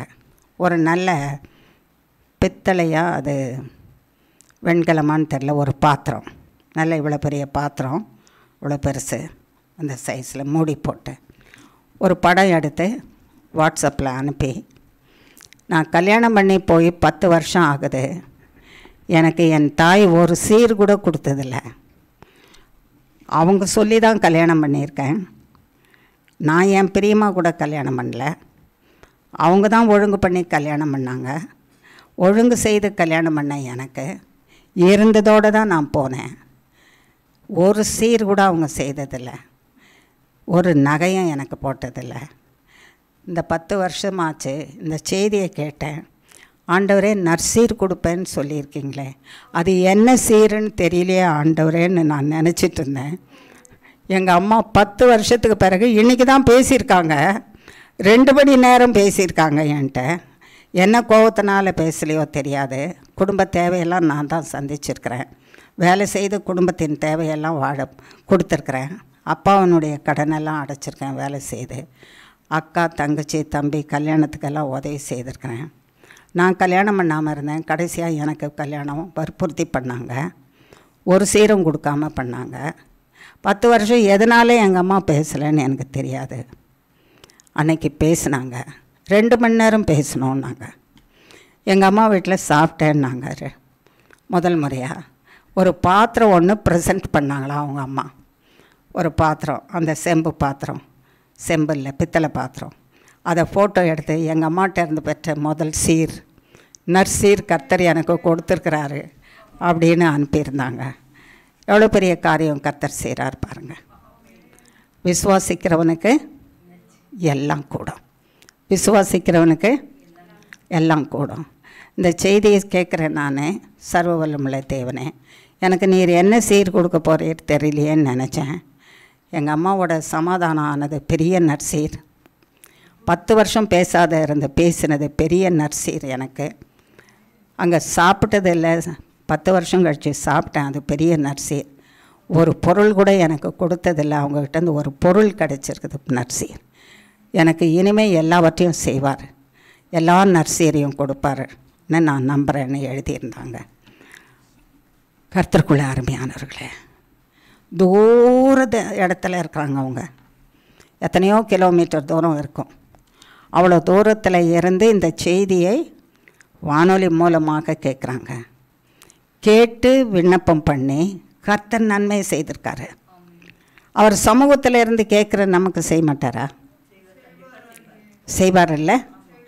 அப்போது அவங்க இந்த செய்தியை கேட்டு இந்த நற்செய்தியை கொடுக்குற தேவனே செய்யுங்கன்னு கேட்டபடி விண்ணப்பம் பண்ணுறாங்க. அதனால் நீங்களும் கூட என்ன செய்யணும்?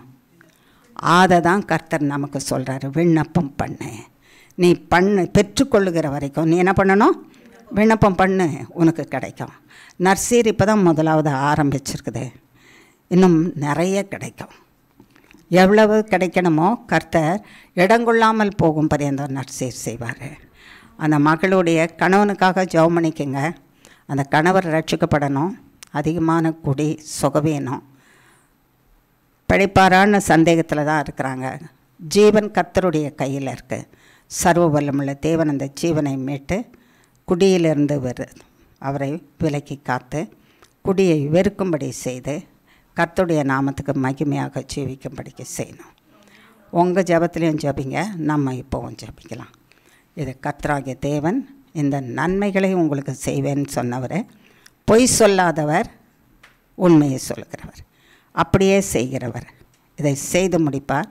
செய்து முடிக்கிற வரைக்கும் நாம் விண்ணப்பம் பண்ணிகிட்டே இருக்கணும். ஜெபிக்கலாமா?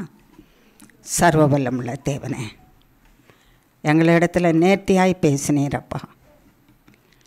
எங்கள் சுபாவத்தை நீங்கள் சொல்கிறதுனால தான் நாங்கள் மௌனமாக கேட்குறோம். இதுவே மனுஷர் யாராவது எங்களை பார்த்து சொல்லியிருந்தா நாங்கள் கேட்டிருக்க மாட்டோம். எவ்வளவு எதிர்த்து பேசியிருப்போம், எவ்வளோ சண்டை போட்டிருப்போம். ஆண்டவரே, எங்களை பார்த்து நீர் சொன்னீர் ஆண்டவரே. முரட்டுத்தனமான தோளும் முரட்டுத்தனமான மனசு உடையவங்கன்னு எங்களை மனுஷர் யாராவது இப்படி சொல்லியிருந்தா கேட்டுட்டு சும்மா வந்திருப்போமா?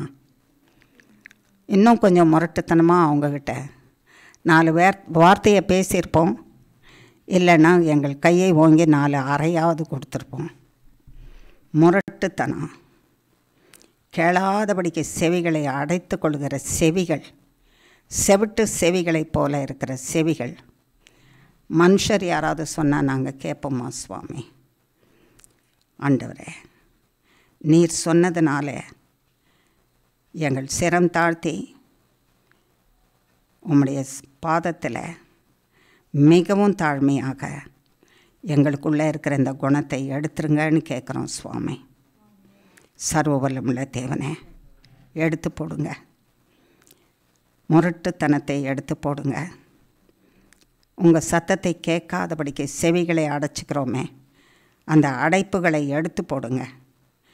எப்பொழுதும் உம்முடைய சத்தத்தை கேட்கிற சிறந்த செவிகளை எங்களுக்கு வைத்தரலாம் ஆண்டவரே. மனத்தாழ்மையான இருதயத்தை எங்களுக்கு கொடுங்க சுவாமி.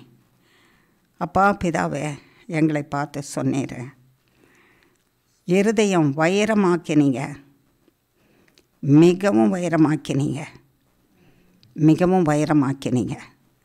அதுக்குள்ளே ஒன்றுமே பிரவேசிக்காதபடிக்கு, என் வார்த்தைகள் உள்ளே பிரவேசிக்காதபடி, என் தீர்க்கதரிசிகளின் வார்த்தைகள் பிரவேசிக்காதபடிக்கு கல்லாக்கினீங்க, வைரமாக்கினீங்க. ஊழியக்காரர் வார்த்தை கேட்காதபடிக்கு வைரமாக்கினீங்க. வேதத்தில் நான் எழுதி வைத்திருக்கிற வார்த்தையின்படி கேளாதபடி செய்யாதபடிக்கு வைரமாக்கினீங்க. அதனால் நான் ரொம்பவும் கடுங்கோபம் கொண்டேன்னு சொன்னீங்க. எங்களை பார்த்து மனுஷர் யாராவது இப்படி சொல்லியிருந்தா அவங்கள உயிரோடு கூட வச்சுருக்க மாட்டோம்னு நினைக்கிறேன் ஆண்டவரே. அவ்வளோ கடுங்கோபம் வந்திருக்கோம். நீ யார் என்னை பார்த்து சொல்லன்னு? எங்களை சிருஷ்டித்த சர்வ வல்லமுள்ள தேவன், எங்கள் உள்ளத்தை ஆராய்ந்து பார்க்கிற தேவன், எங்கள் உச்சி முதல் உள்ளங்கால் பறிந்த எங்களை அறிந்திருக்கிற தேவன் எங்களை பார்த்து சொல்லுகிறீர். நாங்கள் இல்லைன்னு சொல்ல முடியாது சுவாமி. ஆதாமை போல நாங்கள் மறுதலிக்கல ஆண்டவரே. சர்வ வல்லமுள்ள தேவனே, இயேசுவின் பாதத்தில் சர்வசாஷ்டாங்கமாய் விழுந்து எங்களை மன்னியோன்னு கேட்குறோம் சுவாமி. எங்களுடைய இந்த சுபாவங்கள் எல்லாவற்றையும் மன்னியும் மன்னியும் மன்னியும். இயேசு கிறிஸ்துவின் நாமத்தினால இரத்தத்தினால மன்னியும் மன்னியும் மன்னியும். இயேசு கிறிஸ்துவின் இரத்தத்தினால நாமத்தினால மன்னியும் மன்னியும் மன்னியும். இயேசு கிறிஸ்துவின் இரத்தத்தினால இயேசு கிறிஸ்துவின் நாமத்தினால மன்னியும் மன்னியும் மன்னியும் மன்னியோன்னு கேட்குறோம் சுவாமி. மன்னியும் ஆண்டவரே. அதனால் நீங்கள் கோபமாக இருந்தீங்கன்னு சொன்னீங்க ஆண்டவரே.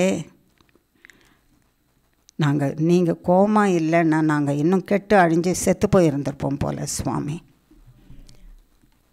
நீங்கள் எங்கள் மேலே கோபமாக இருந்து அதோடு நிறுத்திக்கிட்டீங்க. எங்களை கொன்று போடாதபடி அழித்து போடாதபடிக்கு காப்பாற்றிட்டீங்க. அதுக்காக உங்களுக்கு ஸ்தோத்திரம் சுவாமி. உம்முடைய கோபத்தின் எல்லையை நீர் அடக்கி வச்சிட்டீங்க. அதுக்காக கோடி கோடி ஸ்தோத்திரம் ஆண்டவரே. இனி நாங்கள் உம்மை கோபப்படுத்தாதபடிக்கு காப்பாற்றுங்க சுவாமி. நாங்கள் கூப்பிட்ட போது நான் கேட்கல, நான் கூப்பிட்ட போது நீ கேட்காம இருந்தியே. நான் எவ்வளோதான் கூப்பிடுறது? இப்படி தான் நீங்கள் செய்வீங்களா உங்கள் பிள்ளைக்கு? நீ என்கிட்ட கேட்குறியே தைரியமாக. உங்கள்கிட்ட எத்தனை வருஷம் நான் பேசியிருக்கிறேன். என் சத்தத்தை கேட்காம காதை அடைச்சிட்டு உன் மனம் போன போக்கில் நடந்தியே. இப்போ நான் அப்படி இருந்தால் என்னை பார்த்து நீ கேள்வி கேட்குற? மனுஷனுக்கு சமானமாக இருக்கிற மனுஷனை பார்த்து கேட்குற மாதிரி சர்வ வல்லமுள்ள தேவனாகிய என்னை பார்த்து கேட்குற? அதையும் நான் சகித்து கொண்டு இருக்கிறேன்னு. மன்னிங்க ஆண்டவரே. எந்தெந்த விதத்தில் நாங்கள் தப்பு செய்துட்டோமோ மன்னிங்க ஆண்டவரே, மன்னிங்க. உம்முடைய கோபத்தினால எங்களை அழிக்காமல் இருந்ததுக்கு காரணம் என்னென்னா, எங்கள் கோபத்தையெல்லாம் இயேசுவின் மேலே வச்சுட்டேன்னு சொன்னீங்க ஆண்டவரே. இயேசுவின் மேலே எங்கள் கோபத்தையெல்லாம் வச்சுட்டீங்க. அதுக்காக ஸ்தோத்திரம். அந்த கோபத்தை நிமித்தமாக ஆண்டவரே வாரினாலே வதைக்கப்பட்டது. கோடி கோடி ஸ்தோத்திரம் ஆண்டவரே. இயேசுவின் சரீரம் கிழிக்கப்பட்டதுக்காக ஸ்தோத்திரம். அதனால் நாங்கள் மன்னிக்கப்படுறோம். அதனால் ஸ்தோத்திரிக்கிறோம். அந்த ரத்தம் எங்களை மன்னித்ததற்காக ஸ்தோத்திரம். அந்த தழும்புகளிலிருந்து நாங்கள் சுகமாகிட்டு கொண்டு இருக்கிறோம். அதுக்காக ஸ்தோத்திரம். எங்கள் மேலே இருந்த கோபம் இயேசுவின் மேலே வைத்ததுனால நீங்கி போயிடுச்சு ஆண்டவரே உமக்கு. அதுக்காக கோடி கோடி ஸ்தோத்திரம். சர்வ வல்லமுள்ள தேவனே, எங்கள் மரணத்துக்குள்ளே இயேசு கிறிஸ்து பிரவேசித்து எங்கள் மரணத்தை அழித்து எங்களுக்கு ஜீவனாக ஜீவாதிபதியாக உயிரோடு எழுந்து எங்களுக்கு ஜீவனாகவும் ஜீவாதிபதியாகவும் நித்திய ஜீவனாகவும் எங்கள் ஒவ்வொருவருக்குள்ளாக இருக்கிறதற்காக உமக்கு கோடி கோடி ஸ்தோத்திரம் ஆண்டவரே. சர்வ வல்லமுள்ள தேவனே, சர்வ வல்லமுள்ள தேவனே, சர்வ வல்லமுள்ள தேவனே, எங்களை பரிசுத்தப்படுத்தி உம்முடைய இரத்தத்தினால உம்முடைய பிள்ளைகளாக்கி உம்முடைய சட்டைகளின் மறைவிலும் உம்முடைய மார்பிலும் பிளவுண்ட மார்பிலும் வைத்து பாதுகாத்து உம்முடைய மந்தையின் ஆடுகளாக ஜீவனுள்ள தேவனே, நீர் சொல்லுகிறதை கேட்டு உம்முடைய சித்தத்தை செய்கிற பிள்ளைகளாக அப்பா பிதாவே, சர்வ வல்லமுள்ள தேவனே, உம்முடைய அக்கினி கோட்டைக்குள்ளே வைத்து காத்துக்கொள்வீராக. எங்களுக்காக வைராக்கியமாக எழும்புவேன்னு சொன்னீங்க ஆண்டவரே. எங்களுக்காக வைராக்கியமாக எழும்பி எங்களுக்கு விரோதமாக நீர் கோபமாக இருந்த பொழுது எங்களுக்கு விரோதமாக எழும்பி எங்களுக்கு தீங்கு செய்த அத்தனை பேரையும் அழிப்பேன்னு சொன்னீங்க ஆண்டவரே. அழிச்சு போடுங்க. கடும் வைராக்கியத்தோடு நீர் எழும்பி எங்களுக்கு கிடைக்க வேண்டிய நன்மைகளெல்லாம் கிடைக்கக்கூடாதபடிக்கு தடை செய்கிற ஒரு சத்ருவையும் விடாதபடி, ஒரு சாத்தானையும் அவன் கைகோலியும் விடாதபடிக்கு வேரோடு நீர் அழித்து போட்டு சர்வ வல்லமுள்ள தேவனே எங்களை விடுவிப்பீராக. உங்கள் சாபத்தையெல்லாம் நான் ஆசீர்வாதமாக்கினேன்னு சொன்ன தேவனே எங்களுக்கு ஆசீர்வாதமாக்கும். இன்றைக்கு சத்ரு அடைத்து வைத்திருக்கிறதை ஆண்டவரே உடைத்து எடுத்து எங்கள் கரத்திலே கொடுத்து எங்கள் நஷ்டத்தை எல்லாம் லாபமாக்குவீராக. கொடுக்க வேண்டியதெல்லாம் நாங்கள் கொடுத்து தீர கிருபை செய்வீராக. சர்வ வல்லமுள்ள தேவனே, ஆமாண்டவரே, எங்களை ரட்சித்து உம்முடைய வலது கரத்துக்குள்ளாக வைத்து பாதுகாத்து கொள்ளும். பயப்படாதேன்னு சொன்னீர் ஆண்டவரே. நாங்கள் பயப்படாதே என்று சொன்ன சர்வ வல்லமுள்ள தேவன் எங்களோடு கூட இருக்கிறார். எங்களை வழி நடத்திடுவார், கைவிட மாட்டார். நித்திய ஜீவன் பரியந்தம் வழி நடத்தி அவர் எங்கே இருக்கிறாரோ அந்த இடத்துல எங்களை கொண்டு போய் வைத்து கொள்வார். அந்த கால பரியந்தம் காத்துக்கொள்வார். அது பரியந்தம் பயப்படாதே, நான் உன்னோட இருக்கிறேன்னு எங்களோட கூட இருப்பீராக. எங்கள் பயத்தை எல்லாம் எடுத்து போடுவீராக. வேரியஸ் ரீசன்ஸ்னால் வர்ற எல்லா பயங்களையும் எடுத்து போடுவீராக. தைரியப்படுத்துவீராக. உங்கள் கைகள் திடப்பட கடவுதுன்னு சொன்னீர் ஆண்டவரே. கைகள், ஆவி, ஆத்மா, மனசு எல்லாம் தைரியமாய் கர்த்தருக்குள்ளே நிலைத்திருக்க பலப்படுத்தப்பட்டு, சீர்படுத்தப்பட்டு, ஸ்திரப்படுத்தப்பட்டு, நிலைநிறுத்தப்பட்டு, சுகமாக்கப்பட்டு, உம்மிலே நிலைத்திருந்து நீர் எங்கள் வலது கையை பிடித்து பயப்படாதே, உனக்கு துணை நிற்கிறேன், நான் உன்னோடு கூட இருக்கிறேன் என்று சொன்னவர் கூட இருந்து வழி நடத்துவீராக என்று உம்முடைய கரத்தில் எங்கள் அத்தனை பேரையும் ஒப்புவிக்கிறேன் சுவாமி. காத்துக்கொள்வீராக. இதை நாங்கள் பெற்றுக்கொள்ள வேண்டுமானால் உம்மை தேடிக்கொண்டே இருக்கணும். உம்முடைய சமூகத்தை தேடணும். உம்மிடத்தில் விண்ணப்பம் பண்ணிக்கொண்டே இருக்கணும்னு சொன்னீங்க ஆண்டவரே. அந்த விண்ணப்பத்தை நாங்கள் ஏறெடுத்து நீர் செய்வீர், நாங்கள் செய்வதை செய்யணும். நாங்களும் செய்ய வேண்டியதை செய்யணும், நீர் செய்ய வேண்டியதை செய்வீர். நீர் செய்கிறீர், நாங்களும் விண்ணப்பம் பண்ண வேண்டும்.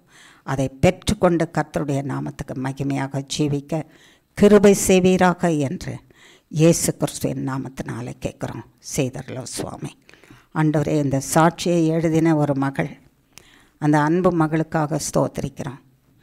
சர்வ வல்லமுள்ள தேவனே, ஒவ்வொரு முறையும் ஒவ்வொரு வாரமும் சர்வ வல்லமுள்ள தேவனே தேவ செய்தியை கேட்டு அந்த வார்த்தையின்படி எங்களுக்கு செய்யும் ஆண்டவரே என்று நம்பி ஜெபிக்கிற அந்த மகளுக்கு கர்த்தராகிய நீர் ஆண்டவரே ஒரு மலரில் உள்ள ஒரு இதழ் விரியும்படி செய்திருக்கிறீரே.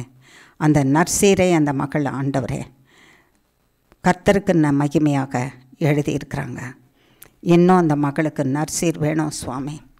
கணவனுடைய குடி பழக்கம், கணவனுடைய வியாதி, கணவனுடைய சஞ்சலம், கணவன் மரணத்துக்கு நேராக தன்னையே தான் ஓட்டிக்கொண்டோம், தன்னைத்தானே நோக்கி மரணத்தை நோக்கி ஓடிக்கொண்டிருக்கிற வாழ்க்கையும் அந்த மகனுக்குள்ளே இருந்து அழிந்து நித்திய ஜீவனுக்கு எதுவாக ஓடத்தக்கதாக, இயேசுவை நோக்கி ஓடத்தக்கதாக நீர் செய்யணும் சுவாமி. அப்பா பிதாவே, அந்த மகனுடைய குடி பழக்கம், தவறான வழக்கங்கள், தவறான சுபாவங்கள், மறைந்திருக்கிற ஹிடன் சின்ஸ் ஆண்டவரே, மறைந்திருக்கிற பாவங்கள், வியாதிகள், சஞ்சலங்கள் சகலமும் சர்வ வல்லமுள்ள இயேசு கிறிஸ்துவின் நாமத்தினாலே அந்த மகனை விட்டு வேரோட நாசமாக என்று கட்டளை கொடுக்குறோம். சர்வ வல்லமுள்ள இயேசு கிறிஸ்துவின் நாமத்தினாலே குடி அந்த மகனுக்கு வெறுக்கப்பட்டு போய் ஆண்டவரே குடியிலிருந்து விலகி காக்கப்படுவானாக. கர்த்தரை விரும்புவானாக, கர்த்தரை நோக்கி ஓடுவானாக, கர்த்தரையே சொந்த ரட்சகராக ஏற்றுக்கொள்வானாக. கர்த்தருடைய கரத்திலிருந்து தீர்க்க ஆயுசையும் சர்வாங்க சுகத்தையும் பரிசுத்த ஆவியானவருடைய நிறைவையும் பெற்று வாழ்ந்து வளம் பெறுவானாக என்று சர்வ வல்லமுள்ள இயேசு கிறிஸ்துவின் நாமத்தினாலே கட்டளை கொடுத்து கட்டவிழ்க்கிறோம். நீர் அப்படியே செய்து காத்துக்கொள்ளுங்க சுவாமி. அந்த மகளுக்கும் காத்துக்கொள்ளும், அந்த மகளுடைய மகனையும் காத்துக்கொள்ளும் சுவாமி. தேவையானது எல்லாவற்றையும் கொடுத்து கர்த்தர் நீர் சொன்னீர், பயப்படாதே, நான் உன்னோட இருக்கிறேன்னு சொன்னீர். உன் கைகள் திடப்பட கடவுது. ஆமாண்டவரே, உன் சாபங்களை எல்லாம் அழித்து போடுகிற தேவன், உன் சாபத்தை அழித்து உனக்கு ஆசீர்வாதமாக்குகிற தேவன், உன்னோட கூட இருக்கிறேன்னு சொன்னீர் ஆண்டவரே. அந்த மகளுக்கும் சொன்னீர், இங்கே வந்திருக்கிற அத்தனை பேருக்கும் சொல்லியிருக்கிறீர், இந்த செய்தியை கேட்குற அத்தனை பேருக்கும் சொல்லியிருக்கிறீர் ஆண்டவரே. சாபங்களை அழித்து ஆசீர்வாதமாக்கி இந்த குடும்பத்தாருக்கும் சாபத்தை நீக்கி ஆசீர்வாதமாக்கி தீர்க்க ஆயுசையும் சர்வாங்க சுகத்தையும் பரிசுத்த ஆவியானவர் நிறைவையும் கொடுத்து கர்த்தருடைய நாமத்துக்கு மகிமையாக வாழும்படி கிருபை செய்வீராக என்று சர்வ வல்லமையுள்ள இயேசு கிறிஸ்துவின் நாமத்தினாலே பாதம் பணிந்து தாழ்மையோடு கேட்கிறோம் பிதாவே. ஆமேன், ஆமேன், ஆமேன். என் ஆத்துமாவே கர்த்தரை ஸ்தோத்திரி, என் முழு உள்ளமே அவருடைய பரிசுத்த நாமத்தை ஸ்தோத்திரி. என் ஆத்துமாவே கர்த்தரையே ஸ்தோத்திரி, கர்த்தர் செய்த சகல உபகாரங்களையும் மறவாதே. ஆமேன், ஆமேன், ஆமேன். என் ஆத்துமாவே கர்த்தரை ஸ்தோத்திரி, என் முழு உள்ளமே அவருடைய பரிசுத்த நாமத்தை ஸ்தோத்திரி. என் ஆத்துமாவே கர்த்தரையே ஸ்தோத்திரி, கர்த்தர் செய்த சகல உபகாரங்களையும் மறவாதே. ஆமேன், ஆமேன், ஆமேன். இயேசுவின் ரத்தம் ஜெயம், இயேசுவின் நாமத்துக்கே ஸ்தோத்திரம். ஆமேன். God bless you all.